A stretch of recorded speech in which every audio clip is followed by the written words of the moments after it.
Oh, cool. You got a White Claw. Oh, dude, can I have one? This is actually the last one. I'm sorry. Whoa. Hey, Josh. Chill out, dude. Chill. It's not that big a deal. You What's know. that noise? It's like a siren? No. Okay. That was weird. It was weird. What was that? I don't know. I'm just trying to find a way to deal with my anger, and I'm good. Don't worry about it. That's good. You coping? Cool. It's like a cope mechanism? Yeah. Okay, that's cool. Cool. You know what I mean? Yeah, totally. Ow! Whoa, dude. Alex. Oh my god. You know what? I'm good now. Oh, okay. that was weird, dude. Yeah. Jeez. Just chill out, man. I'm sorry. I'm trying to work. Get you a White Claw. Yeah. But, this yeah. fucking asshole. I'm trying to work through it. Natural lime. Fucking That's asshole. I usually drink orange. Hey. Chris, chill. Chill. Not that big. Chill. I'm back. Oh, cool. That was weird. Not a big Nice. deal. Yeah, like a mild stroke. Okay. Just a mild one. I don't remember what happened the last 10 seconds. Strokes aren't that bad, honestly. This White Claw is hitting. You don't got to get that looked at all. I'll check it out later. You didn't like that noise? Fucking It's like make you angry or something? disgusting. Whoa, dude. Whoa. All right. All right, I'm you're sorry. back, dude. Yeah, that's my bad. That was a weird face you made. When you keep doing that, it really fucking... Yeah, dude. Jesus Oh my Christ. God. Stop. I'm good. You're good. All right, cool, You're good. cool. It's fine. Yeah, it's all good. Oh, I'm back. That was strange. Cool. What was that for? I don't know. It's this White Claw. Shit's hitting.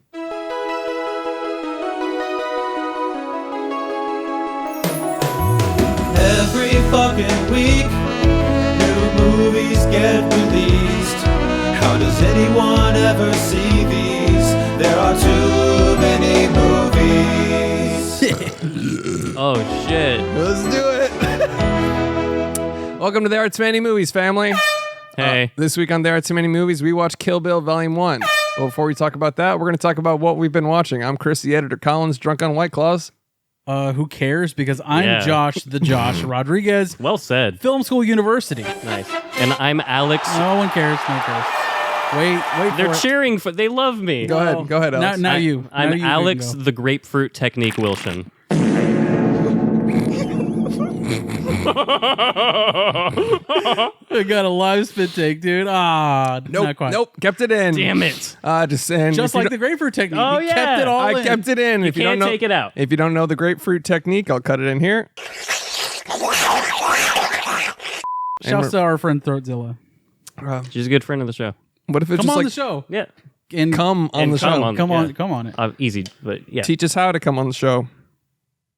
What? Anyways, $5 a month on Patreon. $5 a month? $5 bucks. $5 a month. $5 a month. $5 a month. $5 a month. Very good. Very good. That's a Kill Bill reference. It's not a racist It's not racist accent. because we're quoting someone directly. Cut to our apology video. Uploaded We're 5 so minutes. sorry. We're so sorry for everything that we've said. Yeah. We're very sorry. Past, present, and future. Anyways, back to the Patreon. $5 a month, baby. Let's go. And you can get access to the Discord. You can get access to your local on the internet podcast Backshots. backshot content. What was that? Yeah. Front shots. Front shots. Feet shots. Yep. It's all that really does exist. That's really on patreon.com/there are too many movies for $5 only. Our feet are behind a $5 paywall. What are you waiting for? I've even got it tagged the fuck up so you can sort it by feet content. Yeah. And we have AI generated photos. Yeah. Right? Yeah. AI animations Ooh, that blew nice. up the internet this week because of the Corridor crew. Wait, what's dumb as that? hell. You didn't see that? They made some video about they took live action footage and ran it through an AI thing and made anime, and everybody's like, "Oh, you're ruining art." Oh shit! Shut the Corridor fuck up. crew is ruining art. Yeah. They're like these a guys. bunch of guys that are like, "That's fucking cool." You know what I mean? Yeah, they're just nerds. A bunch of nerds. Shut up. Honestly, dude, fuck that, dude. Fuck just guys talking on a I know. fucking. We You know what I sh- mean? About dumb shit on a Yeah. fucking YouTube Yeah, channel. I don't hate them for like bastardizing art, as people put it. I hate them for being nerds, and I think we should give them swirlies and wedgies. That's true. You know? Yeah, Also, says the guy that reads manga all it's fucking day. okay. Shut I up. read cool manga. Oh yeah, Cool manga. like- yeah, this- like Clan Ad, which is 40 episodes of bullshit followed by 10 episodes of actual content. 49. Okay, so there's one good episode. There's like 5. Cool. Hey, yeah, let's pitch me another show that I have to spend 49 hours watching dumb shit. I'm done. Patreon.com/there are too many movies. Doesn't matter. Also on the Patreon, you haven't advertised this yet because I just filmed it. Okay. We have jerk off instructions, but JOIs. yeah, but they're not like Joys, if you will. yes from Blade Runner. Yeah. But they're not like your typical ones because we like to be different. They're more like actual instructional videos. Can you give us an example of yours? come? All right. It's going to go wee. All right. Cinematic JOIs, yeah. if you will. All right, so that's a solid 10-minute Patreon pitch. Just fucking join our Discord and hang out with It's honestly a bonus episode a month, and you get to talk to us all the time in the Yep. Discord. Bricked Up with the boys in the Discord and Yeah. the girls. Shout out to Bianca It's really and some other great. people. Shout out bricked up women, femboys. The hardest women in cinema are in our Discord. I'll say that. That's true. Anyways, who wants to kick it off this week for what we've been watching? Should I go first? I feel like I haven't gone first in a minute. Let's do it. Okay. All right. Let's fucking go. Fuck. Okay. My Own Private Idaho. Now, this is a 1991 Criterion classic directed by Gus Van Sant, who also did Good Will Hunting. So, good director. Yeah. Nice. Starring Keanu Reeves and starring River Phoenix. Oh wow. Was this River Phoenix's last movie? I don't know if it was his last, but it's one of them for sure. I thought you were gonna say, "Is this before he died?" And I was gonna be like, "What? What do you think?" Good thing I didn't say that, huh? Yeah, that'd be really dumb. Yeah, It'd be that'd dumb so if I said that. But I had the thought, which makes me not dumb. Right. Right. It's fucking lame, dude. So, I mean, I was expecting it to be really sexy and cool and like, cause they're like prostitutes, Keanu and River Phoenix. Okay. But fuck, is it boring as shit, dude? What was the movie called again? My Own Private Idaho. And you expected that to be sexy. The they're- least sexy state. Cause they're fucking sex workers and stuff, you know? Okay. I guess that's fair. Knowing nothing. They had like a forbidden relationship, I thought, in the fucking movie. Anyways, it's based on like Henry VIII or some shit. Oh my god. It is the worst fucking. It is really bad. Oh, it's like one of those things where it's a modern day adaptation of the fucking bullshit. Yeah. Yeah. Big snoozy. big, fuck gigantic fucking snoozy, dude. Therefore- in the Criterion Collection, man. It's how Criterion goes, man. You know what? The only one that works is 10 Things I Hate About You. Yeah, or Yeah. Clueless. Yes. Which are both not in the Criterion Collection. And is bullshit. When? When? Also, where else? When? Also, 2001. When? The fuck? You put Barry Lyndon in your Criterion Collection. Next time I'm in New York, I'm gonna find him. Yeah, I'm gonna go to the Criterion Closet. My Criterion Closet there's a video. big sign. When? Yeah, my Criterion Closet video. I'm not even gonna take anything. I'm gonna put things in it. I'm gonna bring the Nice. movies I want, and I'm gonna put them in the Criterion Closet. That's the way smart. to go. That's real smart. Get shit on Criterion Make Collection. steelbooks, fucking Criterion, you fuckers. For real, though. Yeah. Get with the times. Seriously, Your fucking plastic cases. Get out of here. You're destroying the earth. Yeah. You know what I mean? Steel is better. Yeah. Oh well, yeah. So we're the Criterion Collection. What kind of boring ass fucking movie should we put in our closet this It's year? boring o'clock, dude. Yeah. Oh, yeah, it's boring. Let's get a o'clock. movie with the script is written by Henry VIII. Yeah. Fucking God. Yeah, I was expecting a lot more, and it's fucking real bad. Hey, let me pitch you My Own Private Idaho. Oh, so is it starring like a famous director, or is it directed by somebody super famous? No, not really. They did one other good movie. Oh, okay. Well, has He anybody did a heard remake of it? Psycho for clarification. Well, that really needed a remake. And you know what else did? Henry VIII from 500 years ago. Right. yeah, it's not fucking good. Just leave Shakespeare alone. I can't think of something by... Look, I know I'm dumbing myself right now, but Not really. I mean... No, I'm being honest, man. I like the Criterion Collection. I really do have a lot of them. But as I'm going through the fucking deals that I've bought, Yeah. gotta say it's definitely hit and miss. You know, I'm just glad we're not the type of podcast that's like Catering to those catering fuckers. to just Pretending because to it's- like something. Yeah. We have a mind of our own, and I appreciate that.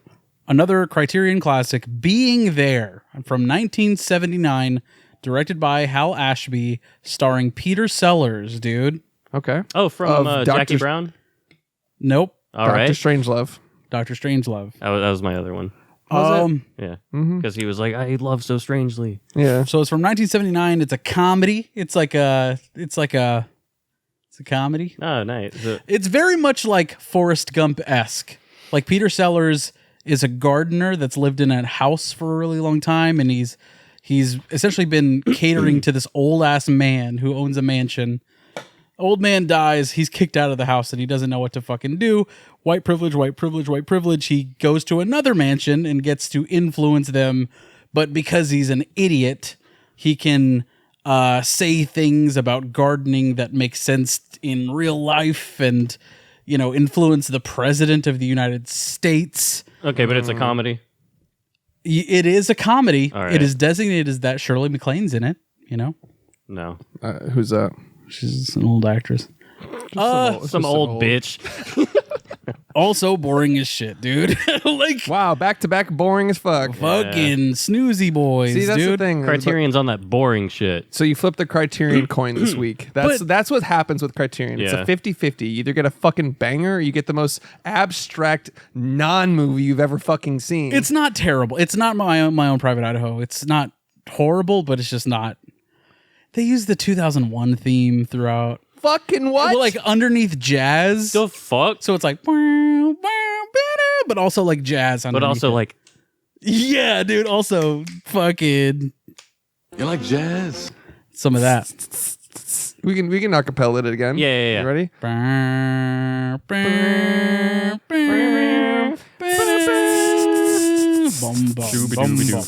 yeah. Scabba-doo-bap-bap-bow. Fucking shit. Oh, getting the scotch. Yeah. Nice. That was so good. We might get DMA striked. Boring as shit. DMA. It's Being fine. Doesn't there, matter. more like boring there, dude. Damn. Fucking right. Fucking boring as shit, dude. Old movies are old, dude. Movies happen later. Yeah, You know, somebody commented on our top 10 all-time lists. It was like, you fucking losers need to watch more old movies, is what they said. Hey, how about you go die? dude. Hey, old movies kind of suck. Old movies. Also, your favorite movie of all time is from the 60s. 69. One of mine is from the 90s. You know what I'm saying? That was fucking old. That was a long time ago. Exactly. Actually, no, All the President's Men? Yeah, that's a great movie. It's a 12 fucking- Angry Men. 12 Angry Men. Yeah. Ikiru, High and Low, So Seven just because Samurai. you're fucking old as shit doesn't mean you have to be boring as all Yeah. get out, dude. Just because we don't like Citizen fucking Kane and Birth of a Nation. Sorry. Dude, Pretty do me a different favor movies. and look up the cover to Being There, please. Would you mind? Alexa, look up the cover for Being There. Nice. I'm having trouble hearing. shit. Can you say that again? Medium, you dumb fuck. Scam Mendez said this is his favorite film of all fucking time. Scam Mendez. He featured it at the end of his most recent film. That's the one, that iconic poster. You'd think it'd be pretty fucking cool, right? It's kind of a cool poster. Fucking nope. Fucking nope. Future Chris will put it up here. That's not. Yeah, Oh, that's dude. cool. There it is. That's we Begin go. Again. Oh, okay. There you go. There we go. Being There. Being There. Boring as shit. More like being square. Whoa, whoa. Yeah. My last on my watch list is a film from 2012 directed by Thomas Vinterberg. It's called The Hunt. Now, this is the director from Another Round, Fuck yeah. and the gang is back together, dude. Mads shit. Mikkelsen, and then all of the boys from Another Round. They're all in this. Hell yeah. the boys are back in town. For child assault allegations, dude. That's what we're getting together for, because Why is everyone so uncomfortable? Why don't you have a seat right over there? It's fine. at the very beginning of the movie, Mads Mikkelsen is a teacher, or he's like a preschool teacher, so he, helps kids or whatever. One of the little girls claims to, or she tells a teacher that he's touched her, or in one form or another. Her story is like he did something really bad. Yeesh. It is Mads Mikkelsen? yeah, it's Yikes. Mads Mikkelsen, and it is an entire movie about a town turning on a good man. Unfortunate. because of what a child said. That sounds intense. It is one of the most upsetting movies I've ever fucking seen. What's it called again? The Hunt, The Hunt. When did it come out? More like the 2012. 2012. Well, it's Yeah. kind of recent. Honestly, that little girl is a piece of garbage, dude. Cunt. I mean, How was the movie though? It's fucking great. Really? It is really fucking great. I mean, based on what you're saying about her, we can assume that. Dude, it's the whole gang from Another Round. All of the actors, they're all in this. One of them plays the little girl's dad, and like they're all friends and shit. Like they're all really it's a really close, tight knit community. And once he gets accused, it's like he can't go anywhere, dude. He goes to the grocery store. They're like, you can't fucking shop here. Get out. And he's like, I need to buy groceries. You know what I mean? Like he's like, Pedophiles need to eat too. Well, You know what I mean? he's like, guys. he's You like, know what I Can't mean? say anything anymore. You know what I mean? Huh? You know what I mean specifically. What are you looking at? you gotta eat, right? Oh, you watch anime one time. It's really fucking upsetting, and it's really intense, really fucking good. Damn. Highly recommend. That is definitely 4.3 cinema. It's fan fucking tastic. All right. And it's Mads Mikkelsen, so definitely check that shit out. Are you going to watch the Another Round remake, US remake, What? starring Leonardo DiCaprio? 100%. Yeah, they're doing that. I don't know why they remake such recent things. You know what I mean? Because American audiences can't possibly watch a foreign film. You know Are what I they mean? still doing that It's not- Parasite remake? That's really That's going to be an egregious if they do. HBO show. But That's dumb. what's his name? From Vice and fucking The Big Short. Adam McKay is showrunning that with Bong Joon-ho. Oh, so there's going to be so many fucking snap zooms in the show? Maybe. Yeah, maybe.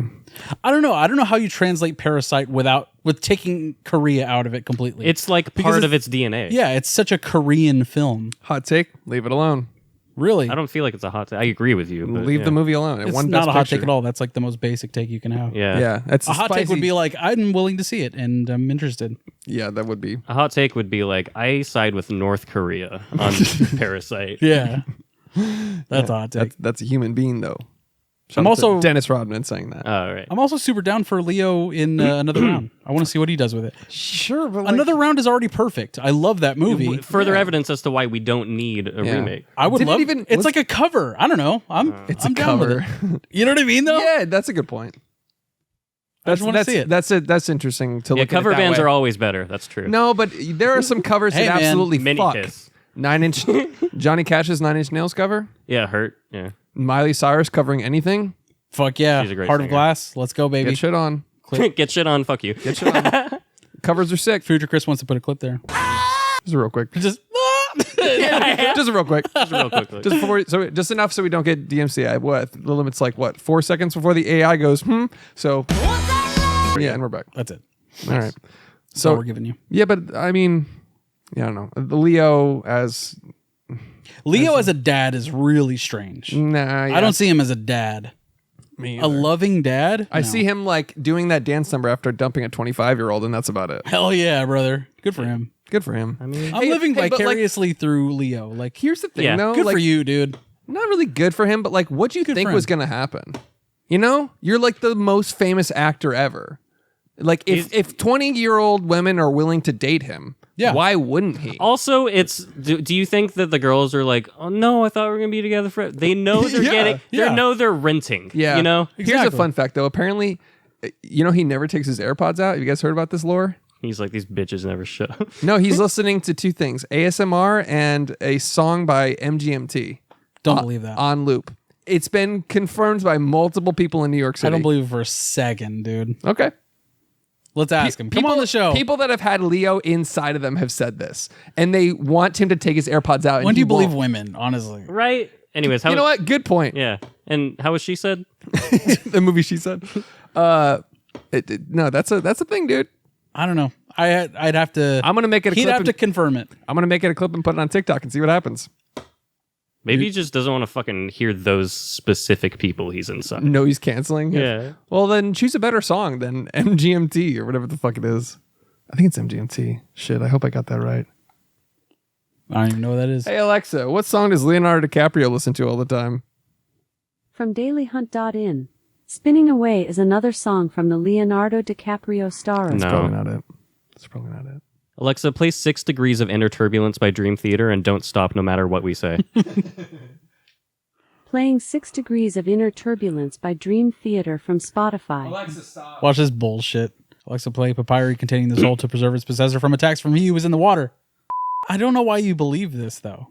It's such a silly thing that's so inconsequential. It's just such a made-up fucking thing. Yeah. Oh, man. I just want to make a TikTok about it. I don't care. Chris, I noticed you haven't prepared me a Ramos Gin Fizz like I requested earlier. It's really simple. It's just a half ounce of lime juice, half ounce of lemon juice, 3 dashes of orange blossom water, an ounce of heavy cream, an ounce of simple syrup, 2 ounces of gin, and then you dry shake that, and then you add 1 crushed and 1 cubed ice cube, and then you shake that for 12 to 20 minutes, and then you top it with tonic water, and that's all, that's literally all it is. I wasn't listening. Last 30 seconds of what you said. Well, you missed something really good. What was this? How to make a drink of some kind? Yeah. Yeah. Where were we? Leonardo DiCaprio's another round. Yeah, I'm down to see it. Yeah. It's going to be a good cover. It's a cover. Yeah. That's how I'm taking it. Regardless. Holy diver. When you want to see a cover of, like, I don't know, Eyes Wide Shut? Totally, dude. Yeah. You know what I mean? What if, like, Hey, here's fun. hold on. Like, what if, like, one of your favorite directors decided to, like, remake shot for shot Eyes Wide Shut? Let's say it's, If it's shot for shot, why remake it? like, it's fucking Cam Mendes. Scam Mendes, dude. Oh, what yeah. What if James Cameron was like, you know what? Oh, yeah. That's who I really want to. Hell yeah. Yeah. So instead of, like, a secret society, it's like a secret. They're all blue and Just shit. blue- Yeah. Just blue people fucking in New York. Right. Yeah. Wouldn't that be really cool? You know what? When you put it that way, that sounds great. Right. James Cameron. Make it happen. And he'll make $2 billion. Yeah. Without Yeah. trying, because why? Yeah. Do you think he's made more? Do you think Avatar: The Way of Water has made more money than every Stanley Kubrick movie combined? Yes. Probably.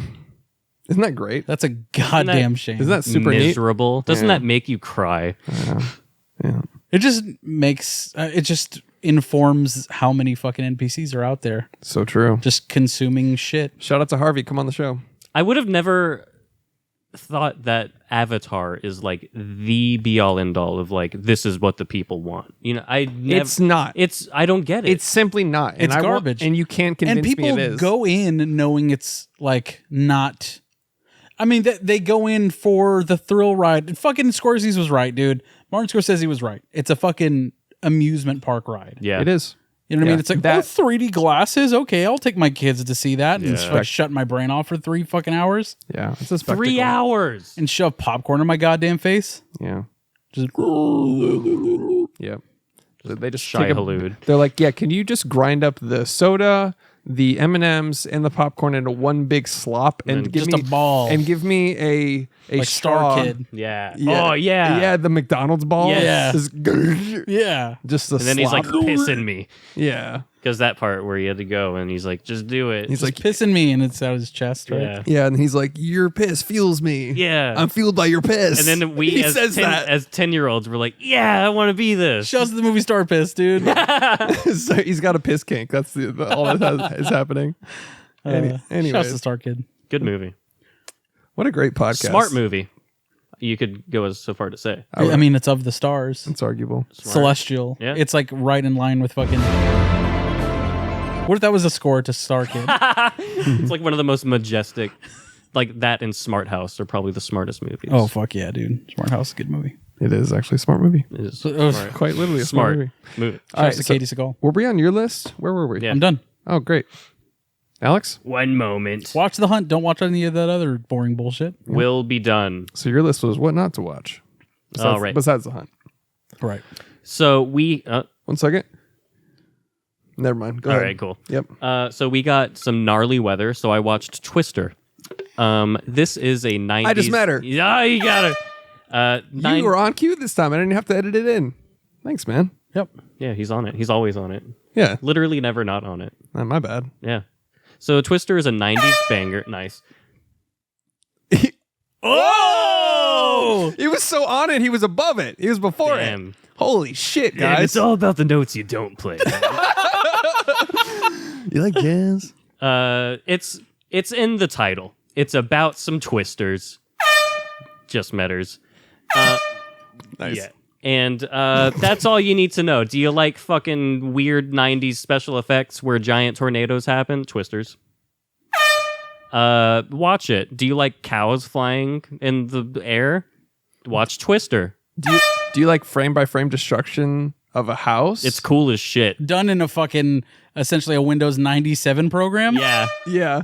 Essentially done in MS Paint in 1995. And it looks pretty good. Yeah, It's amazing, dude. Yeah. Shout out to Corridor Crew. Great fucking movie. Shout out to Corridor Crew. Special effects are great. Broke it down. Philip Seymour Hoffman? Yes. You fucking kidding me, I dude? completely forgot he was in this movie at all. Yeah. And Helen Hunt at her most at doing her, the just at doing her her thing finest. at her finest. Yeah, She's fine. she's fine. Twister. It's great. Cinema, not 4-3. I rewatched The Visit by Movies Night Shyamalan. Let's fucking go. Nice. Is that what the M stands for? Yeah, I saw an article online. Oh, okay, that makes sense. Movies Night Shyamalan? Yeah. Nice. So The Visit is not as good as I remember it. Oh, Yeah, you keep on pitching that every time Shyamalan comes up. I do firmly believe that if you have ever enjoyed any of his films, you should watch The Visit. it's summer fun top down. It's some good stuff. There are particular moments in that movie which are like they're very well done and they give me goosebumps. Under the House. Yes, Dude. that's one of them. But there are several of those moments, and I'll be spoiling them if I say them really. But just check it out. The Visit by Movies Night Shyamalan is good fun. Another one that's cinema, but not 4-3. Where can you watch this? I watched it on Prime. But Did you rent it? Yeah, What about Twister? Where can you watch that? Prime. Fuck! I hit the button. I saw him hit it. He did hit it. All right. Prime. You rented it also? Yes. Next up, Physical 100 on Netflix. They take 100 of the strongest Koreans and they pit them against each other. Oh, so it's Or do they have to be Korean? Yeah, that's where it takes place. Oh, okay. They are Korean. so it's Squid Game. Kind of, yeah. It's a bunch of them comment like while they're setting up the courses and stuff. A bunch of them are like, I feel like I'm in Squid Game. And Netflix is like, say that again into the microphone. Say it again. And it is on Netflix, so I'm sure that they were like, if you feel like you're in Squid Game, go ahead and say that. Yeah. Does this remind you of anything, guys, as you're doing this Eating a obstacle full course? squid? Yeah. Tentacles first. Yeah. Yeah. Tentacles first. That's how you eat a squid. Just fucking invert them. You got to eat the beak.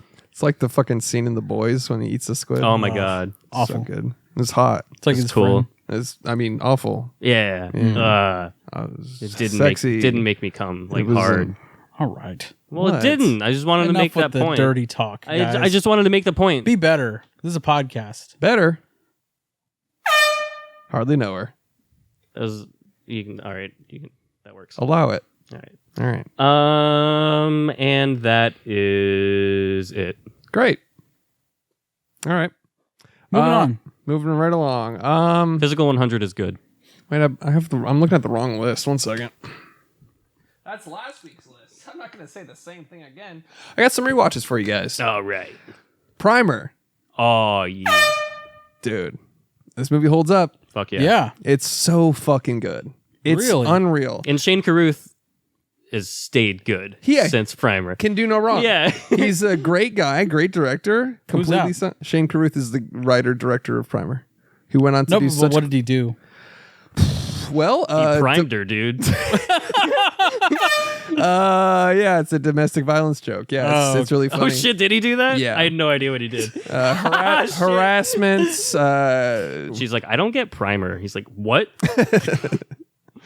Anyways, yeah, Primer. It's I watched that and then immediately followed it up with a visual guide on YouTube that broke it down. Yeah. Like, With Nice. like that graph. Yeah. Yeah. it's like you can kind of wrap your head around it. I mean, I remember the first time being like, I think I get it but then when you watch the like visual representation of like the different machines and the time and how the operation works, it's so fucking cool because it's really like his degree was in mathematics. So Yeah. he went into writing the script like a physicist and a mathematician. So it's so scientific. It's like it's not necessarily plausible, but it makes it seem like the most plausible time travel movie that's out. Yeah. Question: when you look up videos on Primer to watch, Yeah, how important is that fucking thumbnail?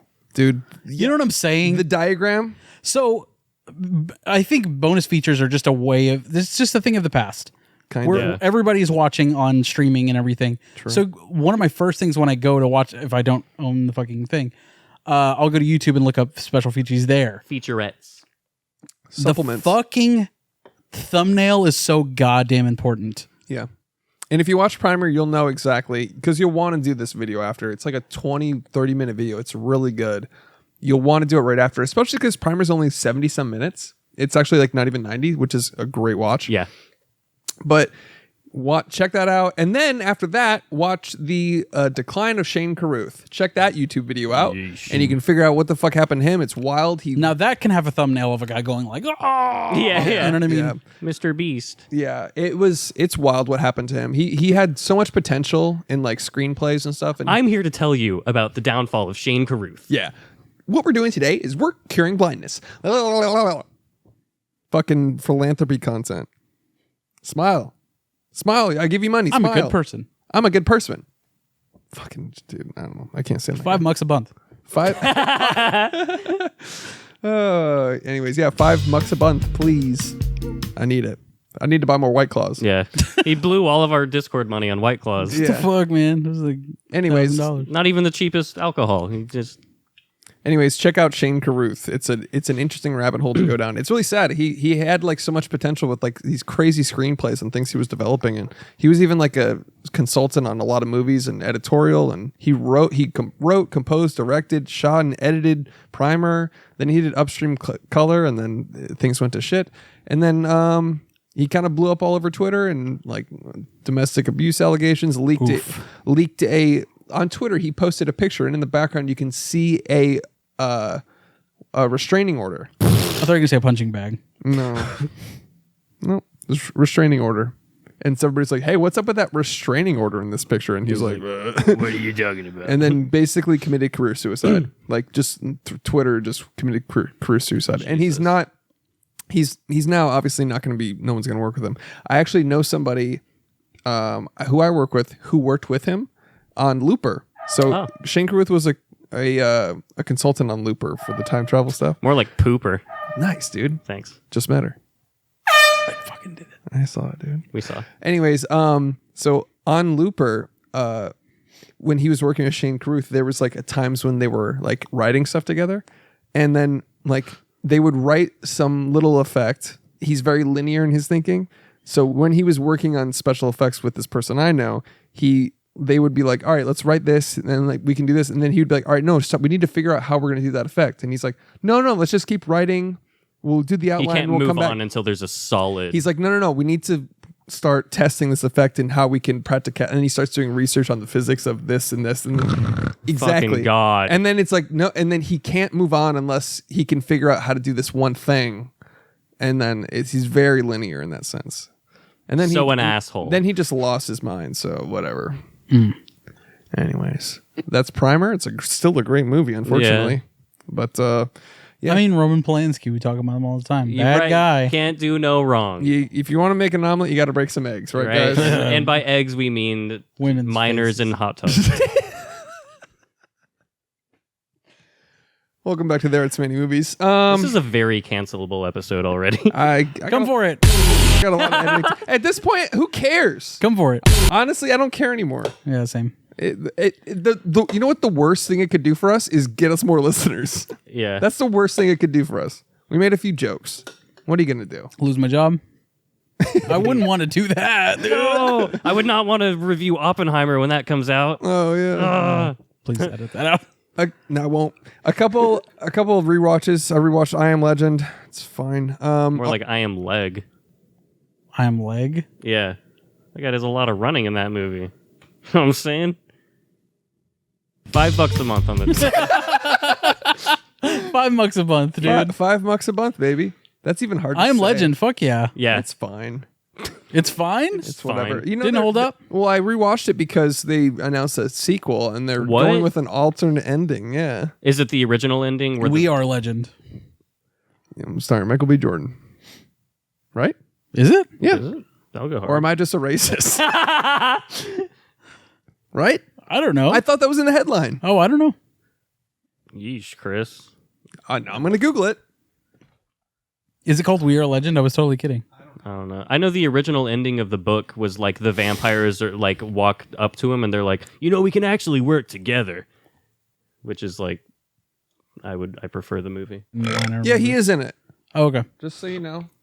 And it's called I Am Legend 2, not We Are Legend. Fuck. Well, We Are Legend would have been a good. That's a really Yeah. good title. If it's more than one person. We, because the plural of I is we Right. or us. You nailed it. Us as legends. All right, moving on. We got it. I Am Legend. I rewatched it because of that announcement. And even though Will Smith, spoiler, fuck it. Should I even say it? Yeah, it's like 20 years old. The dog dies. Yeah, the dog dies. That's the worst scene. in the movie. That's all the one takeaway that most people remember from that Great movie. Yeah, that scene makes it a great movie. Does Yeah. that make sense? Yeah. Yeah. But then, so Just like your favorite scene from True Romance, right? yes. why is that coming up? Well, you're always Sure. talking about it. You're It's all like, your favorite scene. It's My like, favorite scene. It makes it a great movie, right? You would think this would come up when we talk about Tarantino and his writing. But You're no, like- we're going to talk about the scene again.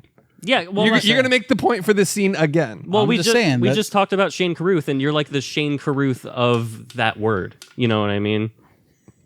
Like you're always like, this would be so much better if they said this so much. Let's do it. Make your point for that scene in that movie. Make your case for the racist monologue that has no place in True Romance whatsoever. It does, though. Why? Because he's trying to agitate Christopher Walken. And that's the only way to do that is the N-word and a racist He's monologue. talking about Sicilians. It's a factoid that he brings up. Yeah. I'm not saying the character is a good guy. He's Yeah, trying but- to agitate Christopher Walken But to get Terrence- him off the trail of his son. Yeah, but Tarantino wrote the character. right. I don't like the excuse But also that the character there are is lots saying of it. people that write about Hitler in movies, and that doesn't make them a bad person. Yeah, but that's a real person. It's not like it's So black people Okay. don't exist. what the fuck So- are you talking about? so- no, so- all right, no. so- Stop right there because you said he's trying to agitate him, right? That's first of all, that's not the only way to do that. Two, it's a pointless fucking scene because at the end of it can be completely edited out of the movie. First of all, second of all, he kills Dennis Hopper because he's agitated, and then he finds the location of where they were going on the fucking fridge. So it doesn't matter at all. He could have killed him without saying a single thing and found that info. But then the movie doesn't point- have that scene. and you love that scene. It's an integral scene in the movie. Yeah, it matters.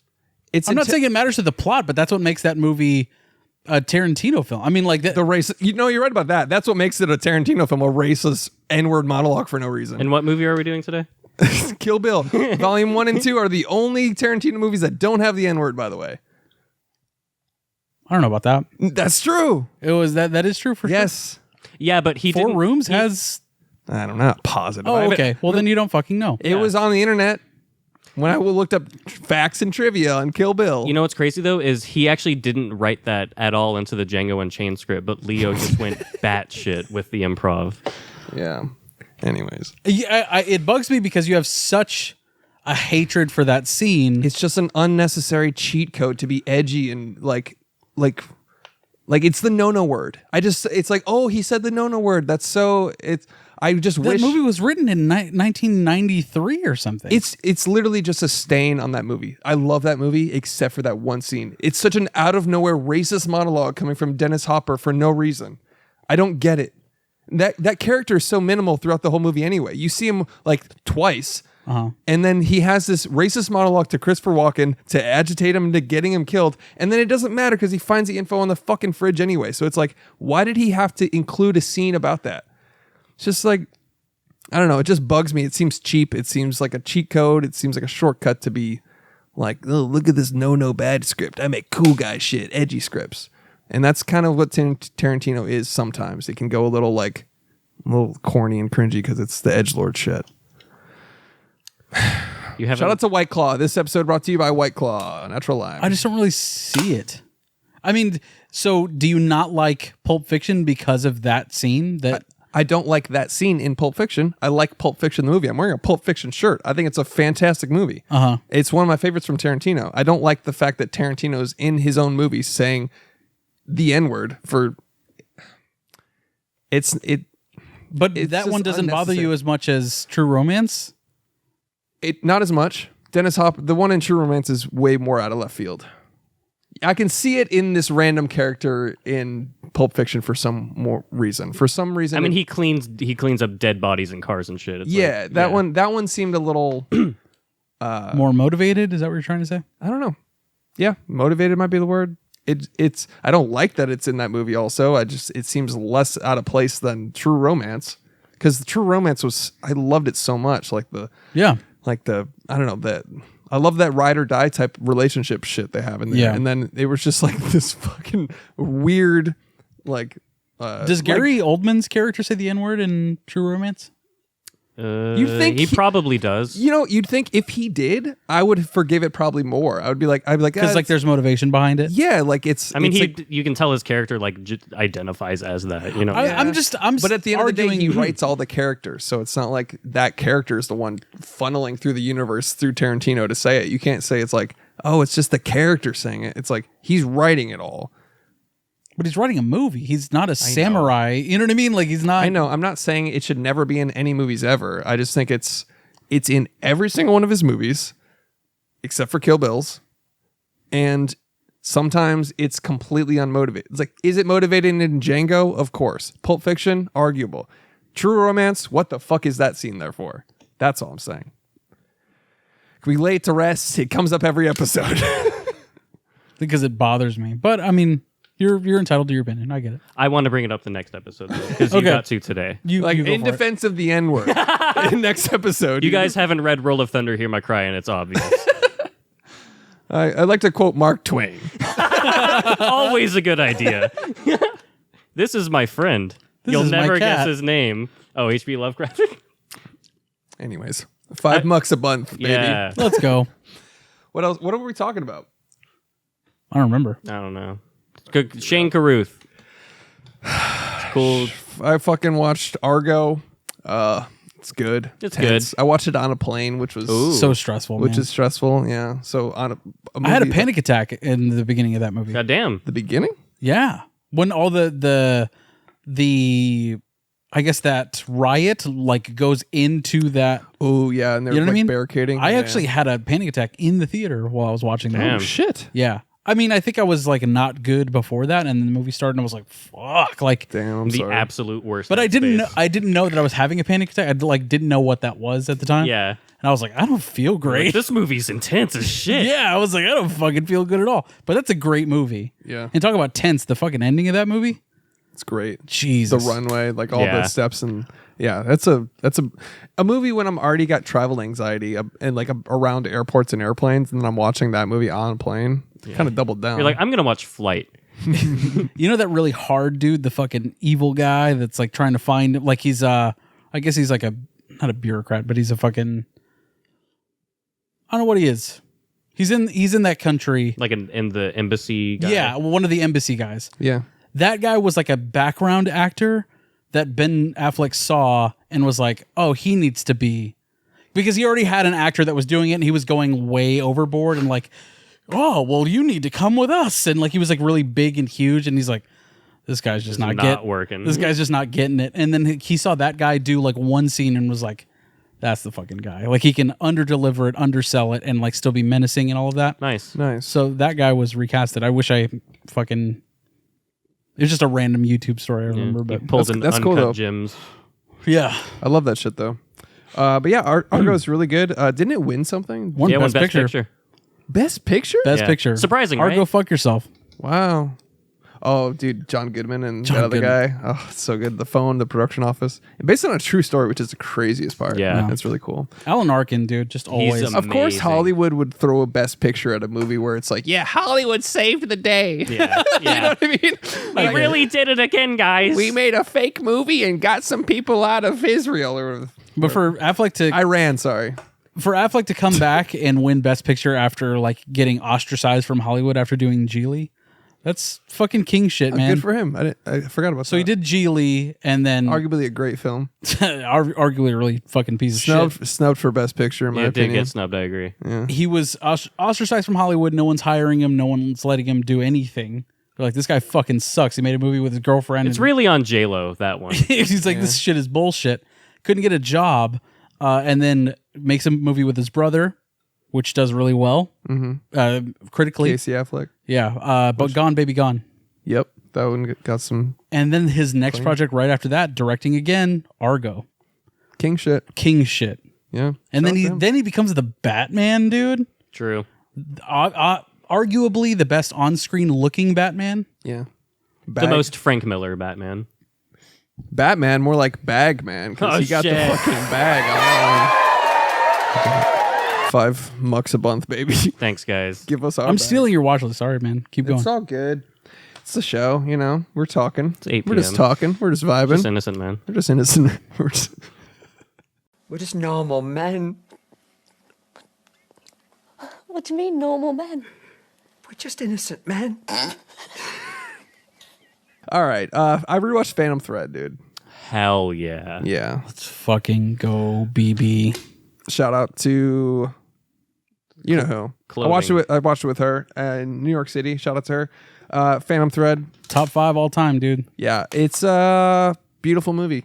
I Dude, mean, that soundtrack. Soundtrack. Is god. Cinematography, dude. The mounted car shot. Yeah. yeah.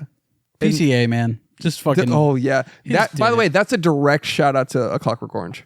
Yeah. That the trees, the trees front and- shot, everything. I pulled when I saw that, I was like on my rewatch, I was like, and then I pulled up literally on my phone. I was like, look at this, and I showed her. I was like, yeah, and she's like, shut the fuck up. Yeah, I was like, sorry, I was just talking on a podcast. And anyways, yeah, Movie's perfect. it's phenomenal. Kiss Me Before I'm Sick again. Oh my Kiss god. me, baby, before I'm sick. The music swells. Yeah.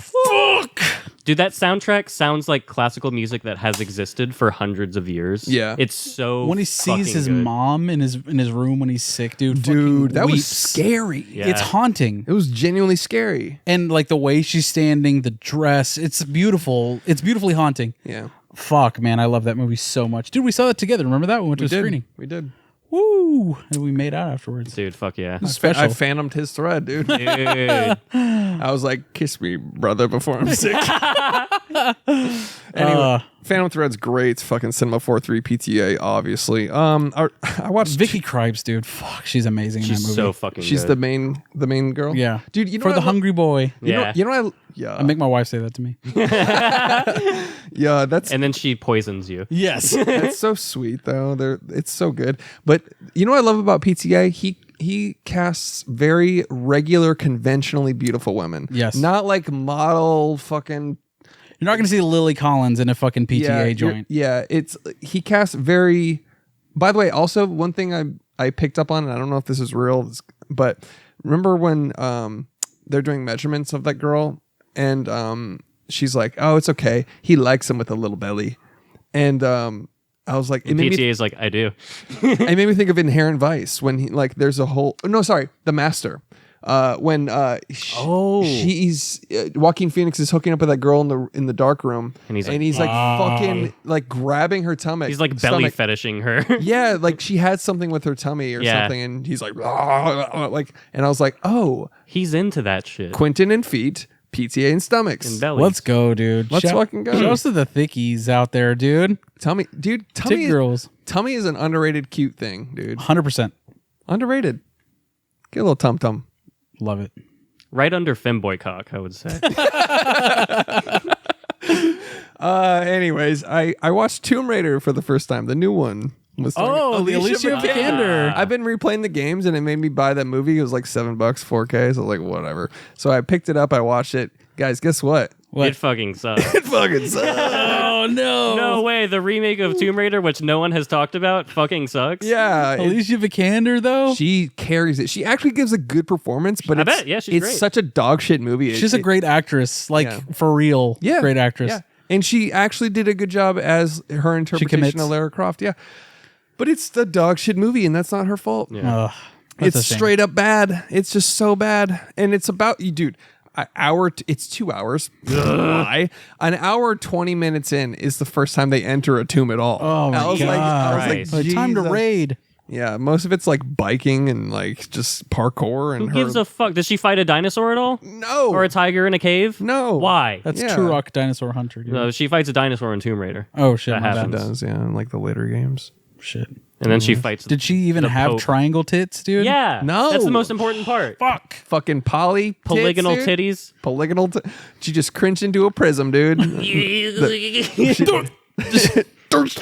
Scene bean face. yeah, yeah, Scene being N64 face. yeah. Fucking her titties did not look like N64 Hagrid from Harry Oh Potter. my god. Or PS1 Hagrid. Yeah. Sorry. Anyways, Tomb Raider sucks ass, and that's obvious. Okay, 2 more. About Time. It's the director of Love Actually. Is that the Justin Timberlake one? No. No, that's the Domhnall Gleeson and Rachel McAdams joint. Yep. I tried to do that for Valentine's Day one year. You tried to watch it? No, for us. Then we did Valentine's Day instead. Oh, gotcha. A superior movie. Yeah. About Time was great. It's sweet. Yeah. It's got time travel. It's very funny, lighthearted. It's very much like Love Actually. It's wholesome, kind of a rom-com. Nice. It's great. I actually liked it a lot. Really good. It's very wholesome. And I heard a lot of great things. That launched Domhnall's career, I think. did it really? Yeah. I didn't buy him as the main protagonist. As Like the love interest. Yeah, but then they have a chemistry and the whole movie is very sweet. That's what it is, man. Chemistry. Yeah. Chemistry is really tops that, even if the guy doesn't look quite Yeah. right. He was unconventional, but man, it's great. I highly recommend it, honestly. Even as like, rom-coms are kind of shit most of the time.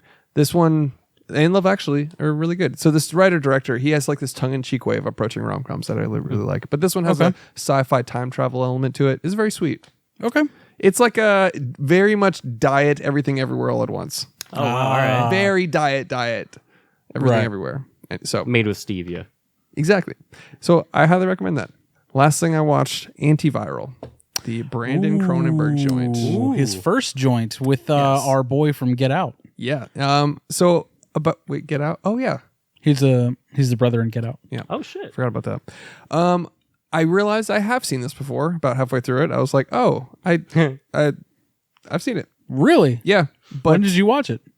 I don't fucking know. Wow. But it's somewhere in your memory. it was in my fucking zeitgeist. Things were making sense. Yeah. I didn't remember like what happened, but everything was like deja vu. I was like, oh, I remember this. Dude, the main actor is so good in it. And it's such a vibe. Like the cinematography is phenomenal. It's Brandon Cronenberg, the guy that did Possessor. I just met her. And Infinity Pool. Infinity Pool. So 3 for 3 from Brendan Gleeson. Jesus Christ. Brandon Cronenberg. correct. For me, yeah, I love it. I loved it. It was great. I mean, it's his first like big feature, but dude, it fucks. You can tell it's a little bit lower budget, but it's still like Just a vibe. so fucking nice. good. Yeah, For the I do want to see it just because Brandon Cronenberg. Where did you Yeah. watch that one? Tubi. Tubi. Is that related to Mubi? I don't know. What's movie? It's another streaming service. Oh, of course it is. Is it related to Freevee? Is that another one? Yeah. Yeah. Okay, well, I know it's just Tubi. Dude, Tubi's got bangers. Is it related to Luby Cafeteria style restaurant with fried fish. and the Grand Slam? Nope, it's just Tubi. That's Denny's. Yeah, it is. Tubi's underrated, honestly. Really? It's free. It's got a great selection. You have to watch ads, but whatever. Check your no. phone. Check your phone. It's Goodbye. great. It's actually kind of nice. Little 30-second break. Hey, phone check, and we're back.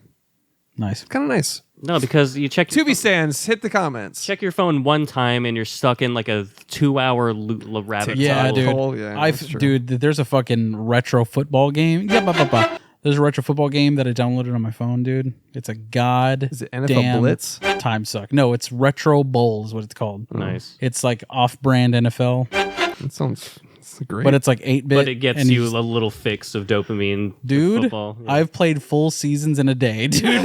Like fucking 20 games. doing fucking speed runs and shit. all right. That's all I got. Just those 10 things. Shouts to that. Nice. It's a long episode. We got So is it going. time for Kill Bill Volume 1? Let's get into Kill Bill Volume 1. Let's get it. Get into it. So this was a quintessential. Oh, you get it. Quintessential.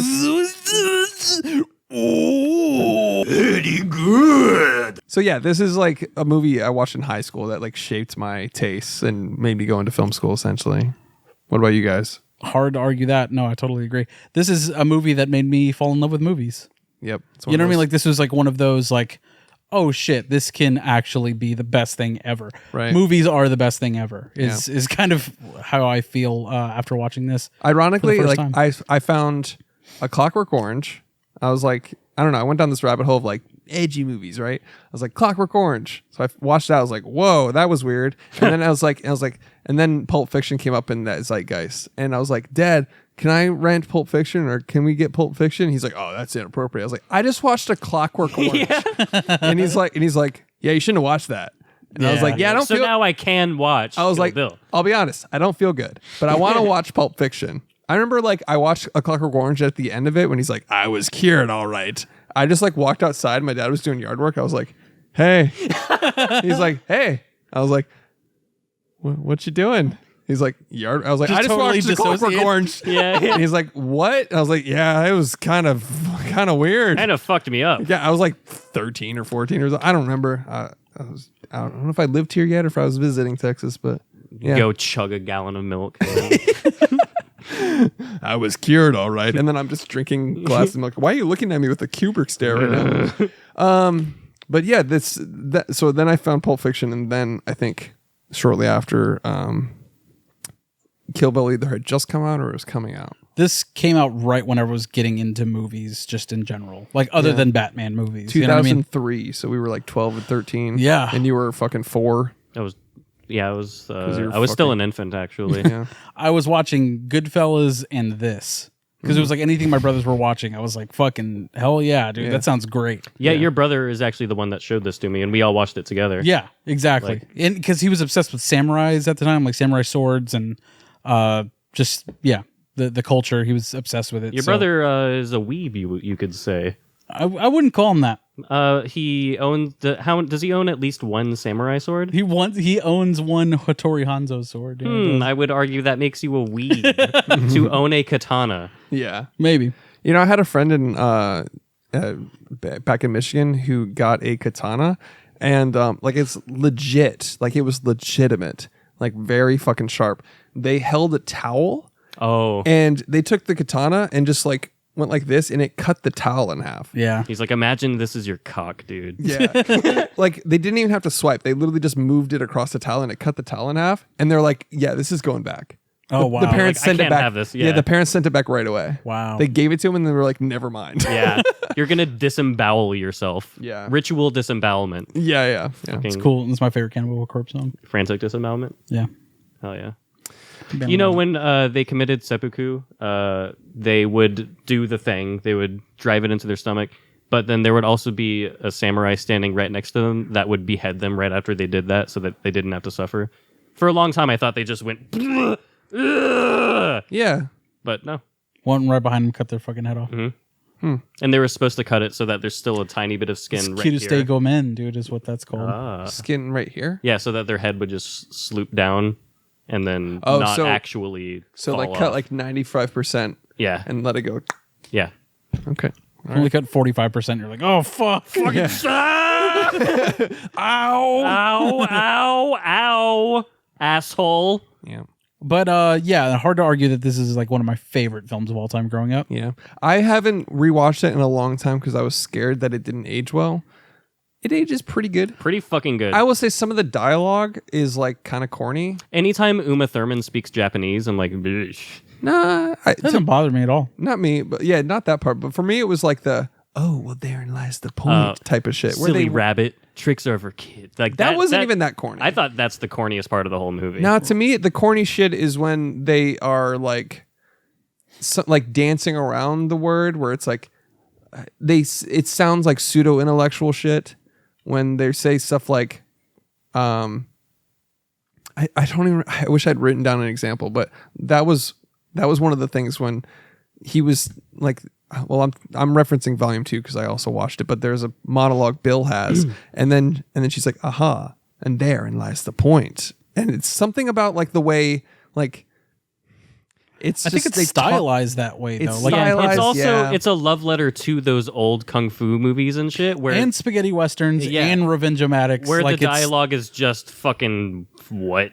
Yeah. But that's his strongest thing. That's the best thing that Quentin does, I feel like. Yeah. When it's done well, it's good, but sometimes it seems too Quentin, if that makes any sense. But like, I know, gimme. I You know what I mean? I know I eat it's- that shit up. Yeah, I know love it's it. like you got to give him credit if I'm saying something is too Quentin. That in itself is a compliment because he has something that is his own style. But I also think a big thing about it is line delivery and just like the performances with actors. Like that must be really hard to like take somebody else's voice. It's literally his voice. All you can hear is him. yeah, But when other actors are able to like make it their own and make it sound like it's coming from their character, Lucy Liu does that the best in this movie. 100%. She is so good. fucking phenomenal in this. Her monologue on top of the table with the crazy 88. The price you pay for bringing up either my Chinese or American heritage is as as a negative is I collect your fucking head. Yeah. The way she fucking delivers that line, goosebumps every time. and then the cut to the translator, and she Yeah. sang it with pleasure. Yeah. yeah. Ugh.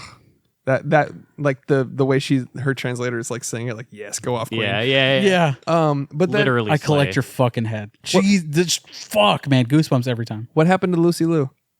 So what are you talking about? I meant to Google it. Like, where is she? Why isn't she acting anymore? She's- She quit, right? She was in a few things She after went that. full Cameron Diaz, right? What do you mean by that? Cameron Diaz also quit acting. No, she's in Bad Teacher, which is a masterpiece. Yeah, I mean, I think she. I don't want to say she fell off. Maybe she just decided not to do it anymore. Even Uma Thurman doesn't really do much after No. this. No, I know she didn't fall off. She quit. Yeah. I'm pretty sure. Really? Wasn't she in like Grey's Anatomy or something like that? Let's check her IMDb. Don't say that, dude. Wasn't she? That's Sandra Oh. Well, I've never seen the show. I don't even know. Fucking self-report racist. I've heard she was in the Self-reported. show. I'm sorry, I heard something. Let's see, actress. I thought you were making a joke. I That's all. genuinely- I was like, dude, don't say that.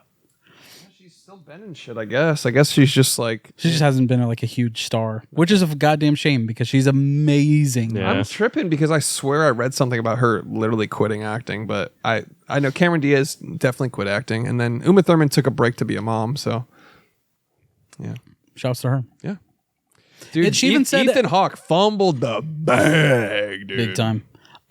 Dude, she was talking about how during Pulp Fiction she wanted to quit acting, but like after she finished Pulp Fiction, she's like, yeah, I think I'm done after this. Maybe make some more money and finish up after this. But unless Quentin, you want to make more movies, I will come back for you. Like she was just Yeah, but I bet she didn't know. I don't think any of them knew Pulp Fiction was going to blow up like it did, though, either. but she just enjoyed working with Quentin. They were writing the bride character between takes on Pulp Fiction, Yeah. which is amazing. That's who Ty West thinks he is when he's writing X and Pearl. Right. His Mia Goth is Yeah. Yeah. But yeah, so yeah, they made Kill Bill together. Like, I mean, they wrote that thing. They wrote did the intro. outline. So Yeah. the intro is the bride character developed by Quentin and Uma Thurman, where it's a bride, bloodied, beaten.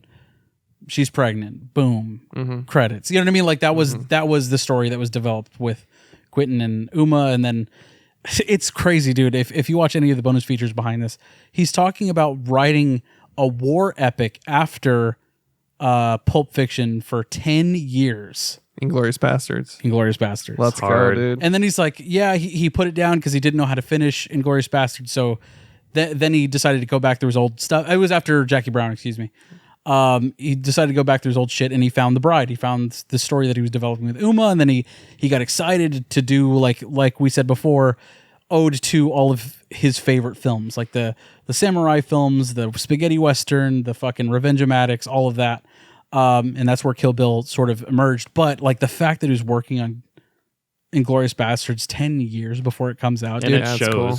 Yeah, Like, it that does. shit It is does show. so fucking Shit good. marinates for years, so you can tell. Dude. Yeah, and I mean, his first draft of this movie was volumes 1 and 2 into one, Right. into one big The script. That was whole like bloody affair. Yeah, it was 340 some pages before he decided to split it into 2 movies. But he knew that he wasn't going to be able to direct a 300 plus page script. Like he essentially just wrote until he stopped having ideas, and then he's truncated from what there. he said is like he wrote a novel and had to adapt his own novel to make the film. That's cool. Yeah, That's how he writes. He just fucking stream of Yeah. consciousness just writes a book essentially. that's sick. Do you guys like the callback? Like when Uma went to the first house, I guess not the first on the list, but Vivica Fox. Vernita Green. Hell She yeah. mentions the square, the callback to Pulp Fiction. Yep. Like oh, if I want to be even, I gotta kill you, your family, your blah blah. That'd make us about square. So good. Reference to the square in Pulp Fiction. Did you know? When it goes into the anime part, when it introduces Orenishi, I remember watching. I remember the first time I watched that, You would watch anime if it was like this. If it was like that all the time, where every single frame is hand drawn and there's immense care and millions of dollars put into like a minute. yes. Yeah. Yeah, I would fucking love that. With the music, with the Sound what design. that's exactly what I was gonna fucking Yeah. say. The sound design is literally perfect, and that is what I hate about anime, is that the sound design is not that. That is perfect. I will give you that. The crunchiness of the sound design in that anime I still sequence. think you should watch in full Cowboy Bebop and Samurai Champloo because that is the studio that did Cowboy this. Bebop Fox. Yeah. Also, they also did Neon Genesis. No, did they? Yeah. Oh, all right. Studio IG, I think they're called. Oh, wow. All I knew is that Hideaki Anno was the director. I didn't know that the studio. It's the same studio. Yeah. Cool. The studio did it. That's fucking hard. But I remember watching that for the first time because I didn't know what was coming the first time I watched it. I was watching it with you and Roger, and I didn't even know you could do that in a movie. Fuck no, And I dude. was just like, what? For like the 20, 30 minutes, however long it is. And thus a weeb was born. Yeah. arguably the best scene in the whole fucking movie is that It's anime very sequence. fucking good. The It's way it's hard. told is just fucking beautiful, dude. The way that you stab someone and their blood fucking explodes into a geyser. Like, dude, the speed ramping in that too was Yeah. so good. Like, And like just the emotions, the build up, and when he finally comes down with the the mattress. Yeah. Oh, The, my the bloody mattress The raining whim- blood on her. The whimper that comes out and then she eats it. Oh. Like, dude. Yeah. fuck, man. But even when she becomes a the guy with the hair that's like Yeah. Yeah. Creepy That- guy. It's that- the grimiest motherfucker. with the gun and the, Yeah. the He most kicks the stylish cigarette. motherfucker in the world. Yeah. Yeah. And he's then a piece of shit, but he's so fucking cool. yeah, just cool guy shit only. Yeah.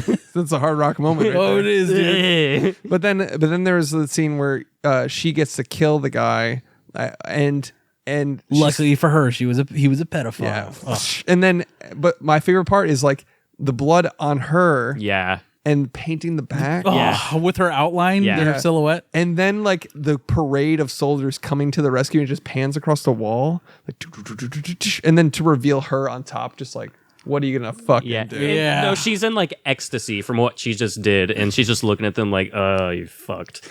Yeah. You're so So fucked. good. About to catch this desert eagle. Going under the bed and the explosive bullet. Yeah, the fucking whole legs are gone. ruining Fucking kneecap. You're head not gonna need explodes. those anymore, Yeah. dude. It's the speed ramping. It's the It goes frame. It's the so frame hard. use is Yeah. so amazing. The pop to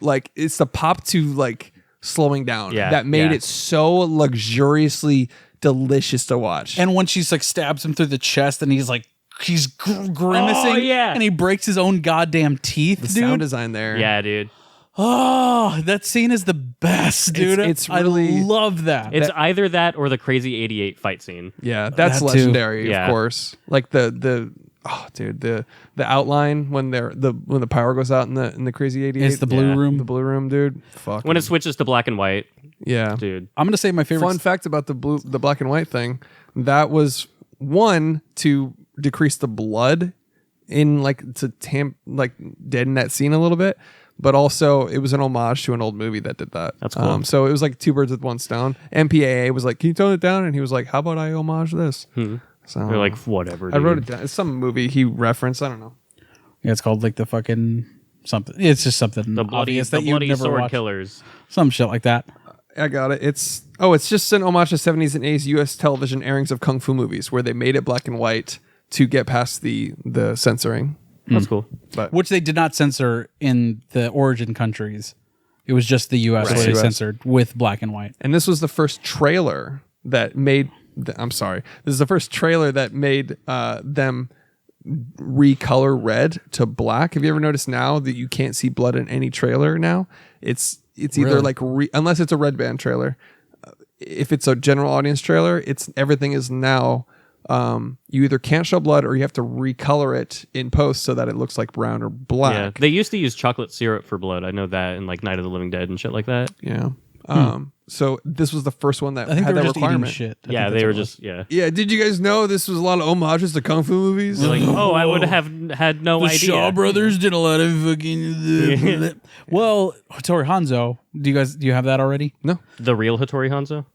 Well, Hattori Hanzo, played by Sony Chiba. Sony Chiba. There was a Quentin Tarantino's favorite like samurai show featured Sonny Chiba that like had every different season was a different Hattori Hanzo, the character Hattori that's Hanzo. awesome. And it would go through generations, but it was always Sonny Chiba playing Hattori Hanzo. That is fucking cool as shit, and I need to watch it now. Yeah, so they were like, oh, this is Hattori Hanzo 4, Hattori Hanzo 5, and it's like different generations. That's sick. And then he's like, whenever he made this film, he's like, this is Hattori Hanzo 100. Like, this is centuries after his bloodline is what it is now. Fucking awesome. And he brings back the same fucking actor to be Hattori Hanzo in this, and he's a sword maker, he's retired. This is my favorite sequence in the entire film. oh, dude, when she enters, banter. the man from Okinawa. A man from Okinawa. Yeah. Okinawa. This is my favorite sequence in the entire film. And then like the legendary like feeling that it gives off whenever they're like unveiling the katanas. Dude, the retired swords. Yes. He's like, oh yeah, like, these will never be used again, and I will never make any. I will never again make something that kills. And she's like, well, this is for your former student. You'd be interested in this, and he's fucking. It's like fine. Yeah. Fucking. Yeah. Lights on the But window. Dude, the music fade in when he hands it over. That is goosebumps. That's the That best whole- music in the fucking film.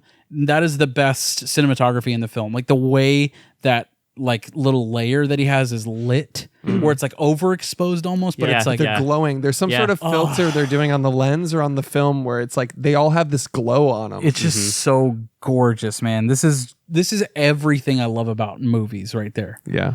also Something about the way he lights certain scenes, like it's blown the fuck out. Yeah, yeah. It's like a signature of his now, where it's like, first of all, backlighting the fuck out of smoke. Yeah. Yeah. But also like those hot spots Yeah. are such a cool touch. It's like a fuzzy a- warmth where it's like 1970s Japanese jazz where like the music literally sounds fuzzy. Yeah, He's yeah. doing that visually. You know what I mean? Right. What were you about to say? The way that like their the banter and like the bickering between Sonny Chiba Oh, yeah. and the guy. Get the tea. Do you understand? Like, Yeah. Do you understand? But not just the bickering, the way the bickering is abandoned when they're doing the ceremony of the katana and they're Yeah. like it's like a It's serious serious. thing. Yeah. I fucking love that. I love how the it's like, respect is there. yeah. yeah, but like I love how this takes moments, even during some fights, to be comedic. Yeah. Yeah. But this Go back home to your mother. Yeah.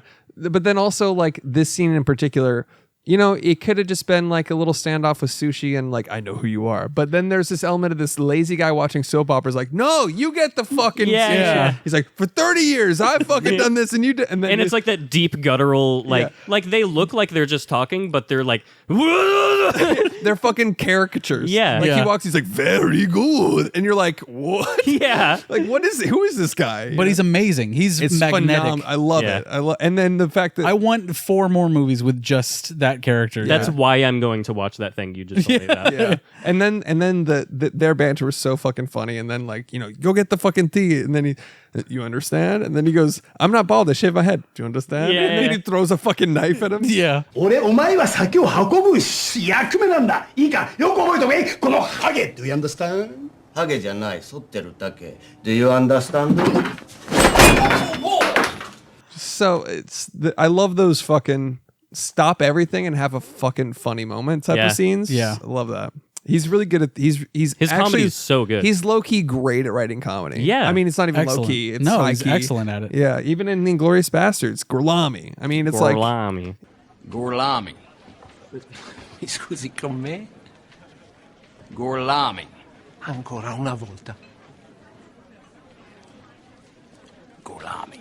in the most serious moment of the film. Yeah. They're about to blow up the goddamn. They're about to get killed by an auditorium full of Nazis if Yeah. they fuck it up. And he's like, Dominica de Coco. yeah, it's the best, dude. Dominic De Coco. Come in. Dominic De Coco. Bravo. It's It's great, the man. fucking best. But And Christoph, this is now an Inglourious Basterds thing, but Christoph Waltz, like, fully knowing that they're, like, it's a jig, and he's Yeah. like, no, you have to say it like a Dominica de Coco. the way he fucking yeah, makes, yeah. Anyways, the sword scene is phenomenal. I mean, the whole thing is great. and the ceremony behind it, the meaning behind it, the music is so precise. Yeah. The music is the best part. That's the best moment in the fucking film, man. Gogo Yubari. Just Go-Go. the idea of like a 17-year-old Japanese high school girl that is also a badass as shit hitman. Yeah. She's fucking awesome. Or just fucking cool. Or just that one single flashback scene of characterization where she's like, "Do you want to fuck me?" And he's like, "Yeah." And he's like, Now it is I. Now am who's inside of penetrating you. who? yeah, just rips out his intestines, Yeah. and there's only 2 seconds of it, and then it cuts away. Yeah. Love that shit. Awesome. It's so fucking good. It's just like a little bit of backstory. It's not a whole fucking. It's not the Oren Ishii No. origin story. It's just a tiny little glimpse into like who that person is. Love that. That shit is perfect, dude. Her weapon is so intimidating that I would have just left in the middle of that battle. Right. Did you also watch Volume 2? No. Shit. But to be fair, Christina watches these movies, I would say once or twice a week. Oh, so you know So it really? yeah, these are her favorite movies. A week? Wow. The A lot. Yeah. That's a lot. QT films? Yeah, we have the same editions you do. Nice. But she actually hit Quentin Tarantino at one point with that ball Yeesh. when it went past camera at one point. This is something I read. Oh, cool. Oh, cool. He got bonked by Go-Go. Yeah. Well, that's like a mace, right? Just like a big chain I mace. guess, yeah. Yeah. Essentially. Yeah. That's a fucking excellent fight scene. Did you guys know that the guy with the mask, the other guy, like Johnny Mo, he is also Pai Mei. I don't know. what Oh, is. that's sick. Yeah. Pai Pai Mei Mei? in Volume 2, the trainer. Oh, shit. Right. Fuck That yeah. guy? Oh, fuck yeah. Dude, that fucking that Hong Kong zoom Yeah. when that he enters- crash zoom. Yeah. dude. All of the zooms, man, Yeah. are so Dude, fun. her lean back and then swiping 3 guys with the sword move. Oh. Really the entire Cutting fight. ankles and Yeah. shit. Yeah. Okay. One thing I want to talk about that this movie does masterfully is big music buildups to cutting the music and having just raw sound effect fights. And we've said this before. Fight scenes without music Hit are the harder. shit. Are the best. That's the It's best way to shoot a just fight scene. cinematography and sound effects. Dude, think about this though. Before this, how much action has Quentin done? Virtually none, dude. Really? Yeah. Virtually none. I guess so. You don't There's see like the the chase scene in Reservoir Dogs, I guess. you don't see the boxing scene in Pulp Fiction. Fiction. Right. It's just implied afterwards that he fucking beat that guy to death. There's a few deaths in Pulp Fiction, but not really Right. action like this. Not Yeah. kung fu. For him to go from practically no action to that scene in Tokyo where she fucking fights the crazy 88s. Yeah. That's One of the best fight scenes I can think of. Yeah. I mean, it's got wire work. It's got like 1 versus 80, which is always like a fun, which is not really 88, but like they even comment on that in Volume 2. Yeah. Where it's like I'm sure they got shit for that in Volume 1 where like Yeah. I counted and it's actually Yeah. like 30 or whatever Yeah. the fuck. And so in Volume 2, even they just think it's cool. Like, they thought it was it's a cool name. fucking name. Yeah. But but this movie does this masterfully. Almost every assassination, that every person she tracks down, there's a big audio buildup, whether it be the sirens or it be some sort of like the Crazy 88. It had like a the 5, 6, 7, 8s, that band. Yeah. And then Charlie Brown. Dude, even Elle Driver, the California Mountain Snake. She's fucking cool as that shit. Brian De Palma scene that he homages, dude, like it's where it's like the split screen. Right. Oh, fuck She's yeah. coming in, like that's a great music drop. The 5, 6, 7, 8s in the club, which he found at like he was walking Some a bar. mall or something, Yeah. or like Yeah. in an airport, and he heard that in like some vintage shop, and he's like, "Who is this? Like, who the fuck is this? Like, I need them in this movie." Yeah. Yeah.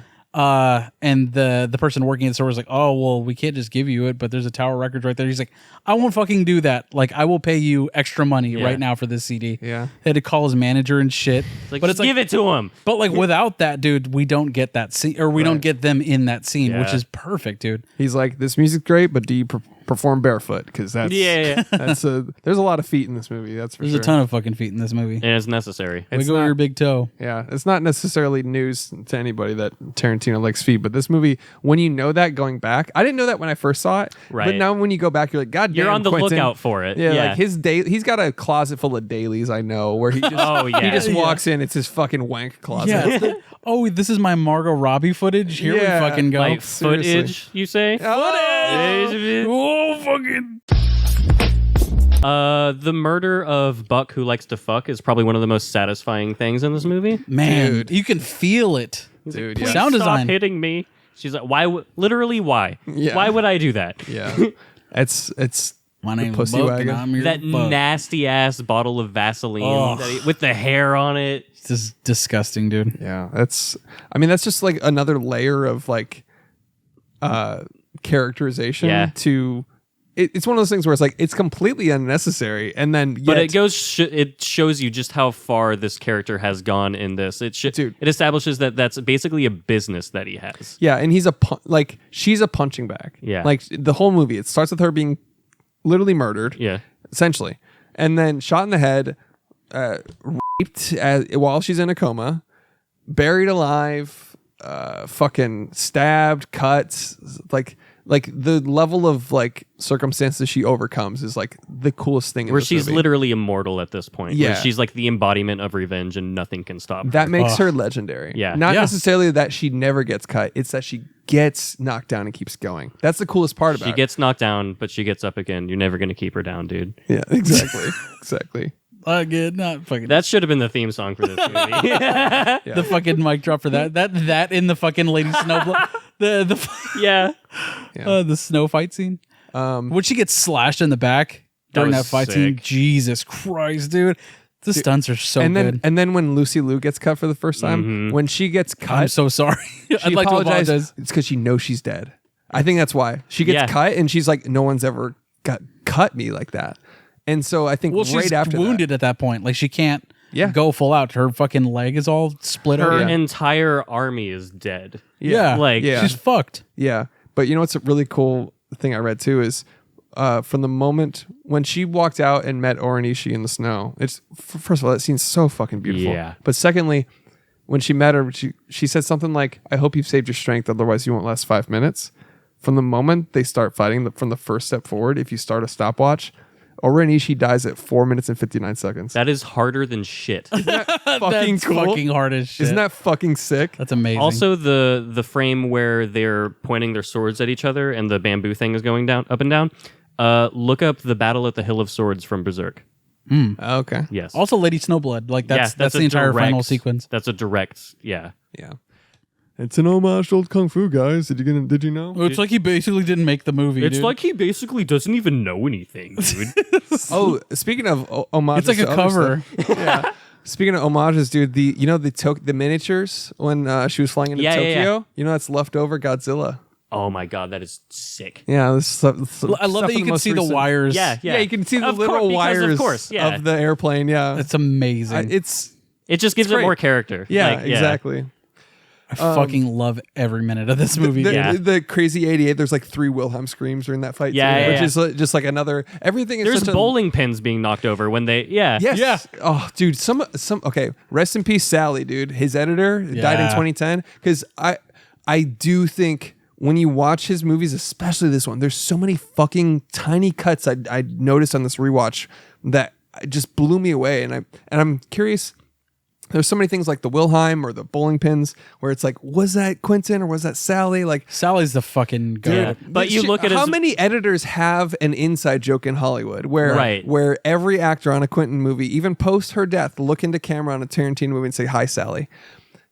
I love that. It's fucking amazing. Like, so when she's R.I.P. We need a High Sally compilation, dude.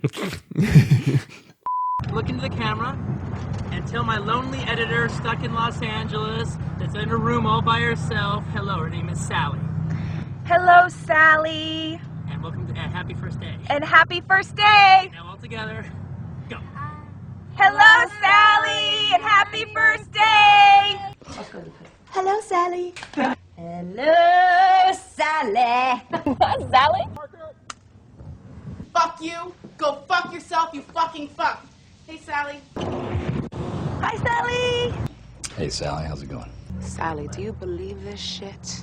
Hi, Sally. Hi, Sally. Sally! How the fuck you doing, Sally? G'day, Sally. Sally. Hi, Sally.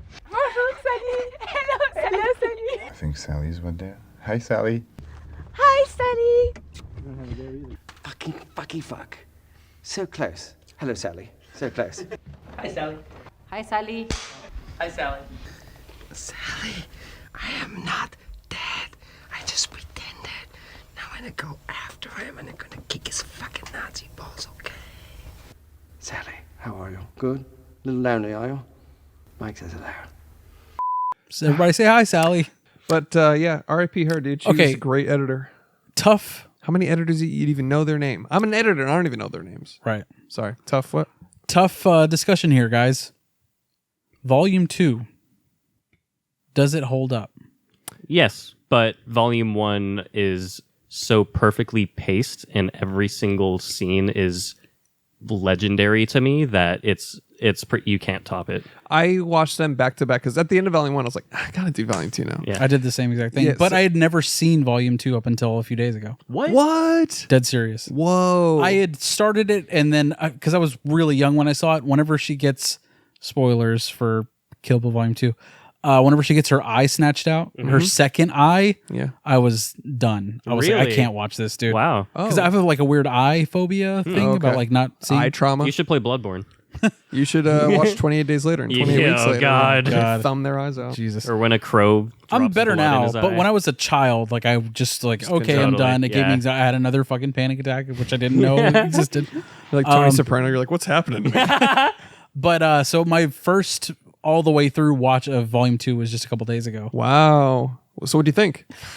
It does not hold up to me at all. Really? Like I don't like it near as much as Volume 1. I still love I love both of them, but Volume 1 is by far my favorite. It is superior. course, It is yeah. perfect. And as far as QT goes for me, that's bottom of my list. Wow. Volume 2 is. Wow, you really didn't like it, huh? I don't. I mean, I like it. That doesn't mean that Right.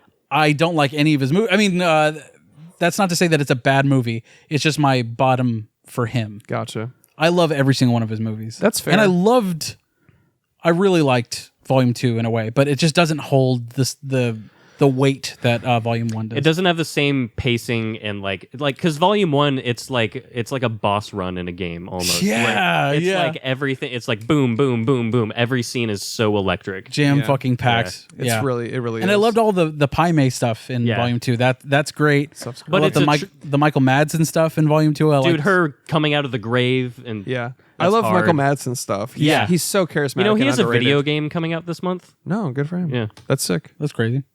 It's what kind of throws me off is all of the Bill stuff. Really? I don't like his chemistry with Uma Thurman. I don't get them as a couple. I get you. I don't see it at all. I don't see them having a romantic involvement at all. I don't agree see it. with that, but I still like Bill and David Carradine's portrayal of Bill as a person, but Right. separate from their chemistry. Because I agree with you there. It's not super great chemistry between them. It's not believable, really. Why don't you fuck this old man? You know, But You know who but throughout the if it was Leonardo DiCaprio, maybe. that would make sense, Right. But throughout Kill Bill, he has this like Jared Leto style, like obviously like you're too creepy for these like 10 women. I'm playing a flute all the time. Yeah, he's got like this like cult of personality thing going on where Yeah. they're like aligned with him. He's the snake charmer. Yeah, exactly.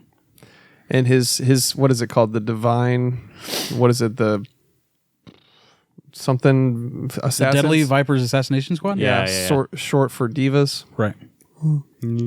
But I don't disagree with you, but I still like Dave Carradine as Bill. I like him as Bill. I just don't see that. I wish there wasn't a romantic involvement with either of them. I wish he was just a boss and she left him and then that was it.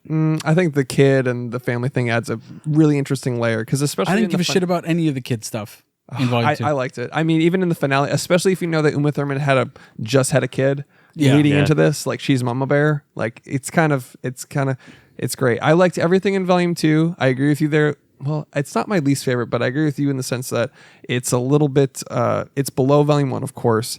Volume 2 is good, but it's a nitpicky thing, but I liked everything up until the lioness is now with her cub. Yeah. It's like, why the fuck Like, is why that? did you say some weird shit when we're being cool, man? Yeah. Like, why'd you wrap it up on like a joke? Like a weird joke. Yeah. Like yeah, she got away with her daughter. Cut to black, written and directed by Tarantino. What are you doing? I don't know. I have the cool badass song from the end of Volume 1 right back here again. The song at the end of Volume 2. Yes. Oh, at Volume 2. Yeah, the song at the end of Volume 2, the bum bum bum bum bum ha, and he's doing his walk to death. Yeah, that was good. Oh, goosebumps. The 5-finger fucking huge twangy the guitar. 5-finger death punch. Oh yeah, the hardest metal band of all time. And they're super cool guys. Yeah. Is that why they call it that? Yeah. It's From a Kill Bill? reference to Kill Bill? Yeah. God damn it. That's so sucks. stupid. I fucking hate them. That sucks. Dude, the ending of 1 is the best though. It's It is. godly. It is. It's in any other movie that would be such a quarter line. Does she know her daughter's still alive?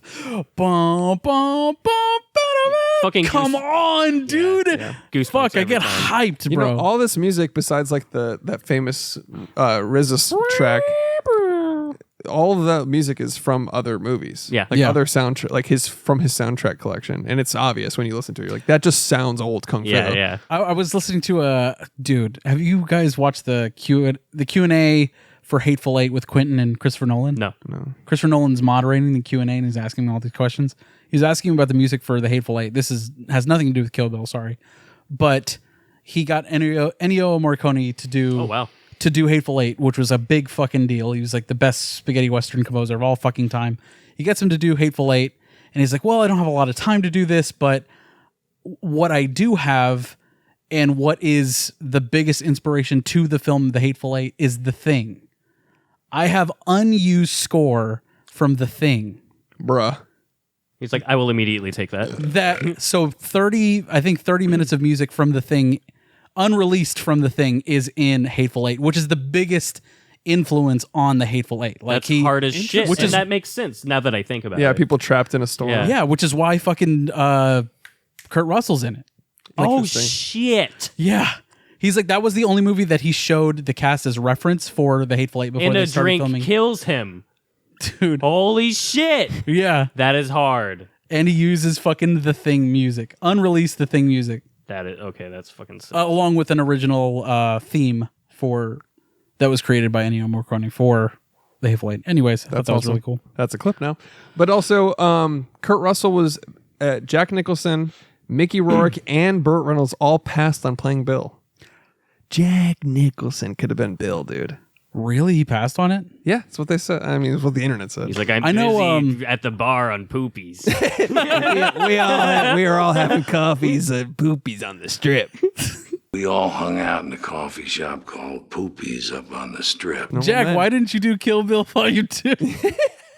We all hung out in a coffee shop called Poopy's up on the strip. We're all having coffee and poopies on the strip. Just normal men.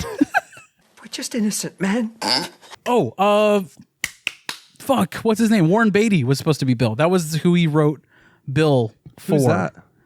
Warren Beatty? He's in he's in The Manchurian Candidate. He's in he's like a big old school actor. He was in Bulworth. That's the only fucking recent film that I know him from. He's one of those people that I've heard Look him the up. name. He was the guy that got the fucking Moonlight name wrong. Or he said the Moonlight name wrong. Oh shit. Warren Beatty. Oh, yeah. That fucking guy. He was supposed to be Bill. Oh, that makes sense. Yeah, well, David Carradine is to be fair, perfect. he didn't get it wrong. The person he was on stage with. I know. Yeah. La La Land. A few moments later. We lost, by the way, but you know. Dumb fucking idiot. Fucking idiot. I mean, literally read. Literally read it. Be like, oh, that's not right. Give me a new card. Anyways. Don't be weird about it. Yeah. Don't maybe say the wrong thing at the biggest moment of the night. And ruin people's dreams. Yeah, exactly. Hey, do you guys know that the bride's yellow outfit was inspired by Bruce Lee? What? Did you guys connect those dots? What was the movie? Game of something? Game of Death in 1978. Game of Death. Cool. See how I like almost knew it? Yeah. I'm like almost a Yeah, full you cinephile. almost knew it. Yeah. Uma Thurman and Quentin Tarantino had a falling out because of this movie because she Volume was 2. Yeah, because of the car crash. Yeah, there was a car crash where he insisted on her doing her own stunts, and then he was like, "It's totally safe." And guess what? It wasn't safe, and she suffered permanent neck and knee injuries. And Did so you they know kept falling that? out. Did you know Miramax made her sign a waiver after that happened, and that is pretty fucking scummy. No, dude. she refused to sign it, but they were like, she wanted dailies of the accident. Yes, that's right. And to give her the dailies, they were like, okay, well, you have to sign away all of our liability to your accident. She's like, She's no. like, you literally crashed me in a car. Yeah. Like, Also, speaking of stunts, shouts to Zoe Bell. Yeah. Zoe Bell is the bride, like the stunt Uma double. Uma Thurman's stunt double in the entire movie. There's a documentary about Zoe Bell, about her being from New Zealand and like trying to be a stunt woman, and like she was on Xena Warrior Princess. Shit. And then that show ends, so she has to move to America to like make it as a stunt person. At the very end of the Zoe Bell doc, she's auditioning for Quentin Tarantino. That's Love hard. that. You know the scene where she splits the baseball in two? That was really done by Zoe Bell. That is fucking sick. That's fucking amazing. That's a lie. That's real. You know that and it whenever she happened. opens that guy, she splits him in half. She really split that was that dude also in half. real, dude. Well, that guy was a method actor. Yeah. So he was like, split me in fucking half. He's like, go for it, dude. I promise, it's fine. And before that, he was the guy that got the axe to the face. Yeah. He was just like, let's go for it. I'm already split open. And then he was also the guy that bit all of his teeth out of his mouth in the anime sequence. Right, exactly. And Dude, whenever she snatches the eye out and it cuts to the black and white, I didn't mention that part. So cool. Yeah. There's so many fucking great details in this movie. I know. It's a phenomenal film, and that's obvious. Okay. Sorry, go ahead. Can I talk about the fact that she made a list of 5 people, which I think is hilarious? Just making a list of 5 people. Yeah, it's like the fucking Blues Clues notepad. Yeah. She's like, Death Note 5. And she writes down Belle, Ellie, Buddy. And it's like, you're not going to fucking forget. I don't know. It was just funny. It might as well be written in crayon. It's like, a 1, a 2. She made these big... Saving dips. Yeah. She made like these big ass like circles too. Like I thought it was like It's cinematic. but Yeah. it's kind of like it is like Blue's Clues, like you said. Like, it's not Yeah. practical if you're actually making a list. right, but it is tongue in cheek in a way. I don't think he meant it to be badass. I think it's meant to be kind of funny. Yeah. Right. So whatever. It's also great for people that don't know what the fuck is going on. I guess. Also a great way to emphasize, like, at the very beginning when she first opens the note, Oren Ishii's already dead. Yeah, and then that's cool. and then she crosses out Vernita Green. And people are like, wait, who's that? You know what I mean? Wait Like, a second. It's the fucking NPCs that like will need to get this movie. If I was a fucking kid and I was watching it for the first time, I wouldn't know what the fuck's going on. I need that note. Yeah. I love the Vivica Fox fight scene is so That fucking is good. so awesome. Just the way her daughter comes home is like, hey, what the fuck? Just no music too. You know, she got that part. How? That's fucked up. Quentin Tarantino was walking through a Blockbuster and saw a cover of a movie that she was in. He's like, holy shit, I haven't seen her since Independence Day. And then like he was looking, he's like, she reminds me of Pam Grier. Nice. Oh, fuck yeah. Nice. He's like, this would be really great to have like a Pam Grier-esque like coffee like scene. an analog for her. Yeah. Yeah, in this. It was great. I love that scene. Like, well, obviously, no music again. The intimacy of that fight and each shot and each falling Even through like the stepping on table. cereal and shit. All of it. Yeah. The The glass, overhead shots of the leather when they're in the headlock. Just the sound design of everything. It was just no music. Just everything. The is cereal so box says crunchy. kaboom. Yeah, I love that. Yeah. And then the little girl's there to see her mom dead, and she's like, if you still feel raw That is one about of the this, hardest lines. I'll be waiting. God damn it. Yeah. I mean, Volume 3, it's so obviously set up. Maya Hawke fights Vivica Fox's daughter. Zendaya, let's fucking get it, dude. Yo! That would be fucking hard as shit. You're so right on that casting. I can't even say how right you are on that casting. Yeah, I dude. literally just yeah, dude. Wouldn't that be fucking amazing? That's perfect. Counterpoint, though, leave it alone. No, fuck that. I want to No. see it. I want to see it. You know, it's funny. I texted my friend. I was like, this Volume wouldn't 3. count as his 10th, though. It would not count as his 10th. Here's the thing. It's a movie. No, he's not going to retire after 10. No. He wants to be all stylish and be like 10 movies by Quentin Tarantino. He's not. And it's even in Volume 2, Bill says a self-aware line that I think Quentin believes, where the number one killer of old people is retirement. And I know he's not going to fucking make 10 movies and retire. He's got too big of an ego and he's too addicted to making films. But he's also obsessed with writing novels now. Yes. He's going to make his 10th film, write novels for 10, 15 years and then come back, and then that's going to be a mega fuck you. I'm back, baby. They couldn't keep me down. The 11th film from Quentin Tarantino, dude. It's going to suck, and then... Kill Bill Volume 3. It's like... Have you seen that compilation of Quentin Tarantino can't talk to black people? No. It is so sad. Oh, no. Why? He's like, it's a compilation of every interview he's ever done with like anybody that's black, and like he can't talk normal. I think probably the most famous line is, I'm going to get medieval on your ass. I want to please my fans, and I want to please the critics that are my fans. The critics ain't my fans. I don't give a damn. Now, I'm not that computer savvy. So if he had sent me something that I plug into my computer, I don't know if I would have ever heard it. All right, hey, download this. I don't know how to do that. Oh, God, he switches it on? Yeah. This it's is the guy that includes the N-word into all his scripts, by the way. Which is totally okay with me. Yeah. Except for Kill Bill. There's not one. So you mentioned, just coincidentally... Tori Hanzo's like, no. Do you understand? You mentioned earlier when we were talking about the Notebook, you said the Death Note. Are you going to be watching the Duffer Brothers Death Note movie that's coming out? No? All right. Who's the Duffer Brothers? Stranger Things. Didn't it already happen? No. Didn't they already try to make a live-action Death Note? They have made multiple live-action Death Notes. A Japanese one was I've been okay. somehow convinced to watch all Stranger Things seasons now, and I'd fucking hate myself for it. I haven't watched the most recent. Season 1 is great. Other than that, I'm done. Yeah, I agree I'm with you. fucking done. I'm not going to get roped in. Fucking, I'm saying it here. I'm not getting roped into finishing Stranger Things. Clip it.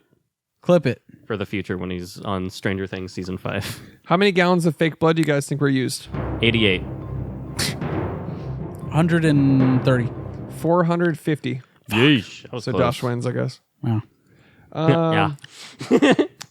Despite being bleeped out in the film, the name of the bride is revealed on the plane tickets, which is kind of cool. Beatrix. Beatrix Kiddo. You can read their lips when they're in that first scene. One of the coolest name reveals ever when they're in the classroom. So Beatrix funny. Kiddo. Here. Yeah. Here. And then it This was is like, so cute. It's like, what is like Emily Whorehouse or something? Was the other girl's name? I don't know. And it was like some little kid. Yeah, it was like some ridiculously like I don't remember vulgar name. It And was some, Dumb Cunt McGee. yeah, and it was like some child like here. Marty Catroser? Here. Melanie Harhouse? Here. Beatrix Kiddo? Here. So Yeah. unnecessarily vulgar. That's weird. That was Emily Whorehouse. Some child is like here. Anyways, how much of the budget do you think went to swords and swords accessories? Fucking... Get the music. Don't fucking tell me what to do. Yeah. I'll do it if I You want son to. of a- All right, hey, my while bad. we're on the subject of gallons of blood, Okay. how many gallons of blood went to my dick when I saw Uma Thurman and Batman and Robin? 2.25 gallons. Correct. That's solid. All right. 1 quart. How many? What was the budget towards swords? Yeah. What was the sword budget in this movie? $600,000. 2.5 million. Oh, $60,000. I thought you got it on the nose for fuck. a second. I thought you were like, that's not nearly enough. And I was like, I got to go way higher. yeah, it was 60,000. You were 1-0 off. God damn it. That tripped me out. You tried to cheat. That's what happened. You just couldn't read I can't read that. Yeah, you tried. You have supervision. Quit trying to bullshit us. Anyways, what else we got? Director. I meant to pull wrong people. I did find some fucking review show, not Roger and Ebert or whatever. It was 4 journalists maybe, talking, like bashing the fuck out of this movie. Like, he doesn't know what the fuck he's doing. And then one journalist, who was a woman, by the way, she's like, this is one of the most empowering films I've ever seen. This is fucking awesome. Thank you. Okay, I'm glad you brought this up. You got to see this clip. He It's got really good. shit on for representation of women in Once Upon a Time He's in like Hollywood. one of the most empowering Thank you. I can't Jackie really say- Brown, Pulp Fiction, Yeah, Kill let's fucking Bill. go. First of all, I feel weird saying that as a guy. Of course. But the point is true. He's one of the most woman-empowering directors there are. he is. Honestly, dude, Hateful Eight is one of the best examples of like, she's just a piece of shit, dude. She's not redeemable in any way. Right. I love that, dude. Yeah, she's just she's the villain. Yeah. She's just a piece of shit like any of the other guys. She outsmarted all of them. Yeah, and that too. And that's great. But like even in this, like Uma Thurman is the protagonist, the main person in 2 of his movies, and 3 out of the 5 people on her list to kill are female. Yeah. And they're like- not sexualized. Not really. Well, I guess California Mountain Rattlesnake or whatever could be considered. They're hot, but like whatever. Right. It's not like they're. It's a movie. Fuck you. Yeah, whatever. Elle Driver was. I love Exactly. that. I love. I mean, we're not talking Volume 2, but even though we kind of touched on it, but She's dude, in Volume 1, but yeah. Even did you notice, Michael Madsen's like super sexy, right? Yeah, totally. I actually think he's so charismatic. I wish he was in more. He shit. really is. Yeah. Yeah. Dude, I love him in The Hateful Eight. He's That's my favorite role of his. Yeah. But dude, did you see that in Volume 1, Elle Driver had that split screen scene with the nurse Brian situation? De Palma. Yep, that homage. But then also in Volume 2, the split screen came back in their fight. I thought that was really cool. Yeah. Like Cool they kicked each other and it mirrored. Yeah. That was just fucking amazing. Fantastic. Just that trailer scene too. Just Do you think it's an homage to Blade Runner after she gets her second eye taken out and she's like convulsing and fucking doing her thing? I never thought about maybe. that, but I guess you could. I mean, yeah, you could. Because that's how she dies in Blade Runner. I want to say 2049. Yeah, in Blade Runner. I guess so. I guess you could say that. Because she's like convulsing and like doing all that shit. Yeah. Yeah. Feels like an homage in a way. A little bit. I think it's just sort of to unsettle you and make you go, what the fuck? That, I mean, it unsettled me. It Right. did its fucking job. Scared the shit out of me. Yeah. The fact that she just leaves her too. Damn, a lot of Quentin Tarantino movies scared the shit out of me. From Dusk Till Dawn, couldn't Yeah. sleep that night. When he's playing the dead body and it's like, whoa. You're like, Yeah, it scared the fucking shit. it's out of me. hilarious. The red apple. This is a reoccurring thing. The Oh, the red apple cigarettes. cigarettes is a reoccurring thing. You saw it in Volume 1 when she got The to after Tokyo. credits of Once Upon a Time in Hollywood is a Red Apple commercial with Leo. That's so cool. Yeah, that's all I got for this movie. Okay, We should wrap it up. This is a long one. Yeah. Rightfully so. Yeah. Before we wrap it up, I want to do I always wrap a it quick up. By the little way. game. Should. What? Quick little game. Let's do it. Let's rank QT individually. All right. Jesus. All right. All of his movies? All of his movies in order. Wish I could have gotten a heads up. All right. Inglourious Bastard. I have them all ready for you in case you're wondering, Chris. Go ahead. All right, I'm going to go number 10. I've already told you guys Kill Bill Volume 2. 9 would be The Hateful Eight. 7, Reservoir Dogs. 8, Reservoir Dogs. 7, Django Unchained. 6, Kill Bill. 5, Death Proof. 4, Jackie Brown. 3, Once Upon a Time in Hollywood. 2, Pulp Fiction. Number 1, of course, Inglourious Bastards. Can I take a look? Yeah. I can't do 10. Can I just do my top 3? I can't even think. Okay. On like all of them. Go ahead. Okay, number 10, Death Proof. Granted, I haven't seen this since it came out. Just rewatched it after 1 and 2. So good. Death Proof, number 10. Jackie Brown, number 9. Once Upon a Time in Hollywood, number 8. Fuck, really? Yeah. Kill Bill Volume 2, number 7. Hateful Eight, number 6. Reservoir Dogs, number 5. Django Unchained, number 4. Pulp Fiction, number 3. Kill Bill Volume 1, number 2. And Inglourious Bastards, number 1. Solid. You can't go wrong. Chris, you want to do top 3? I'm just going to do, top 3. 3. Fuck, this is hard. They're all like jumping around in my head. The top 3 of mine are constantly battling it out. Yeah. Like, all right. I'm going for it. Inglourious Bastards, number 3. Kill Bill Volume 1, number 2. Pulp Fiction, number 1. Whoa. That's it for me. Strong fucking list there, bud. you can't go wrong. The rest of them are... You really can't go wrong. Yeah. In any order. That's so true, though, with Quentin. It's just like, yeah, you could make an argument for any order. Yeah. They're great. Yeah. And even my bottom of my list are like, I love those movies. Yeah, Same here. Yeah, You know? Yeah, for sure. He's definitely one of my favorite directors of all fucking time. But is it cinema? Chris, you want to go? Yeah, of course. Wait, you do it. You do it. I'm tired, and let's wrap it up. This is a long fucking episode. Is it cinema with Marty Scorsese? We have to determine if... I'm doing my Josh impression. There you go. We have to determine if this is going to be cinema based on the one thing Marty Scorsese is basing it on, which is cinema. That's And perfect. Thank you. Yeah. And If you're a first-time listener, if you're a first how time, we rate. yeah, if you're a first time listener, this is how we rate our film based on yes or no, basically. Do we like it? Do we not? Is it cinema? Josh, Yeah. Alex, Yeah. and that just leaves me. Of course it is. Fucking duh. So now we're at the next tier of goodness. Right. So is it a Stone Cold Cinema Classic? Yeah. Does it belong in our Criterion collection? Does it belong in the One True format, the Academy's format of 4:3, which is the creative vision created by Zack Snyder? Right. Invented by. Yeah. Is it and Orson Welles? Is it one of the best of all time, Alex? Yeah. 100%. Josh, yes, you agree? I also agree. It is cinema and 4:3. And that's so obvious. It's 4 fucking 3. I'm tired. How can it not be? I'm tired as shit. We doing DMT? We're recording a late one today, boys. Eesh. That's a fucking 2-hour banger on a fucking... I'll go starting first. at 8 p.m. or whatever. White Lady Snowblood. Really good. Nice. Frick Rick. What? I don't know. I don't have one. I have a job and I watched this last night. All right. I don't know what good you point. want We from don't me. have jobs. No. Didn't you say you didn't do anything at work today?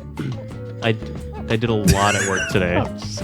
Because you said your system was down. You couldn't do anything. I think Kill Bill's a DMT already, but I got mom fu, and that's it.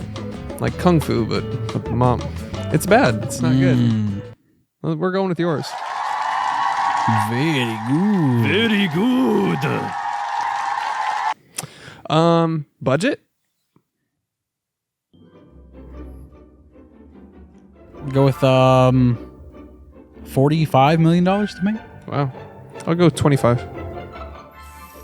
32.5. Alexa, how much did the movie Kill Bill cost to make? I know about 3 Kill Bill movies, and they are Kill Bill. Volume 1, whose budget is $30 million US 30. dollars. You said 32. Congrats. Volume 2 Alexa, at stop. 30 All right, let's wrap it up. Yeah, let's get up here. Rotten Tomato score? I kind of want to do it. Okay. Alexa, never mind. Rotten Tomato score. Quick. 82. 90. I'll do 92. Alexa, what was the Rotten Tomato score for Kill Bill Volume 1? On review aggregator Rotten Tomatoes, Kill Bill, Volume 1 has a score of 85% based on reviews from 238 critics. Alex won? The average rating is 7.70 Alex out won of twice 10. in a row. Its consensus Alexa, reads, stop. Shut the fuck up. Kill B. Buy a mug, Doom Guy. Fuck He's like, you. back off. Later, Buy a toads. fucking mug, you piece of shit. 5 mucks a month, baby. Yeah. Oh, hey there, boys. Marketing manager Rick here. So, now, I know I just saw the last episode you did, Porkers or whatever. Right, great bit about a lady and a pig or whatever, and I don't know, I think Neil Patrick Harris is in it, but it was really funny. Fans seem to love it. So, follow me here. Women's Empowerment Month, right? Women's Day. Who's the lead woman? Well, what do you got? You got the GOAT classic movie, all right? No one's really seen it. You should really review it. Put it on. It's going to be called Kill Bill. Now, don't get it confused. You want to watch Volume 1, not Volume 2. Volume 2 is not as good, and it's not even as loud. I don't know why it's called Volume 2. It's quieter. So anyways, you're going to want to watch it. About a lady gets knocked up. Boom, bang, bam, she's in the ground. She comes back. What happened? Who knows? And hilarity ensues. So then you got to find out what's going on with Bill. So I think it'd be another really good episode to do, kind of for the Women's Day. Now, another thing. You boys really are not pushing the product enough. So one thing we're going to need to be doing is we're going to need to be branching out. I'm going to be seeing you fellas in East Dallas. We're going to be walking around handing out flyers. It's a nice, safe neighborhood. Trust me. And we finally decided on Wilson's comedy special, all right? We're filming it next week. It's called Get a Load of This Guy. We thought it was fitting, Chris. You're that guy, you're this guy. So, fellas, what I'm going to need you to do, Kill Bill, do the review. Wilson, meet me at the Improv on Sunday. All right, fellas, you have a good one. This is marketing manager Rick. I'll be here.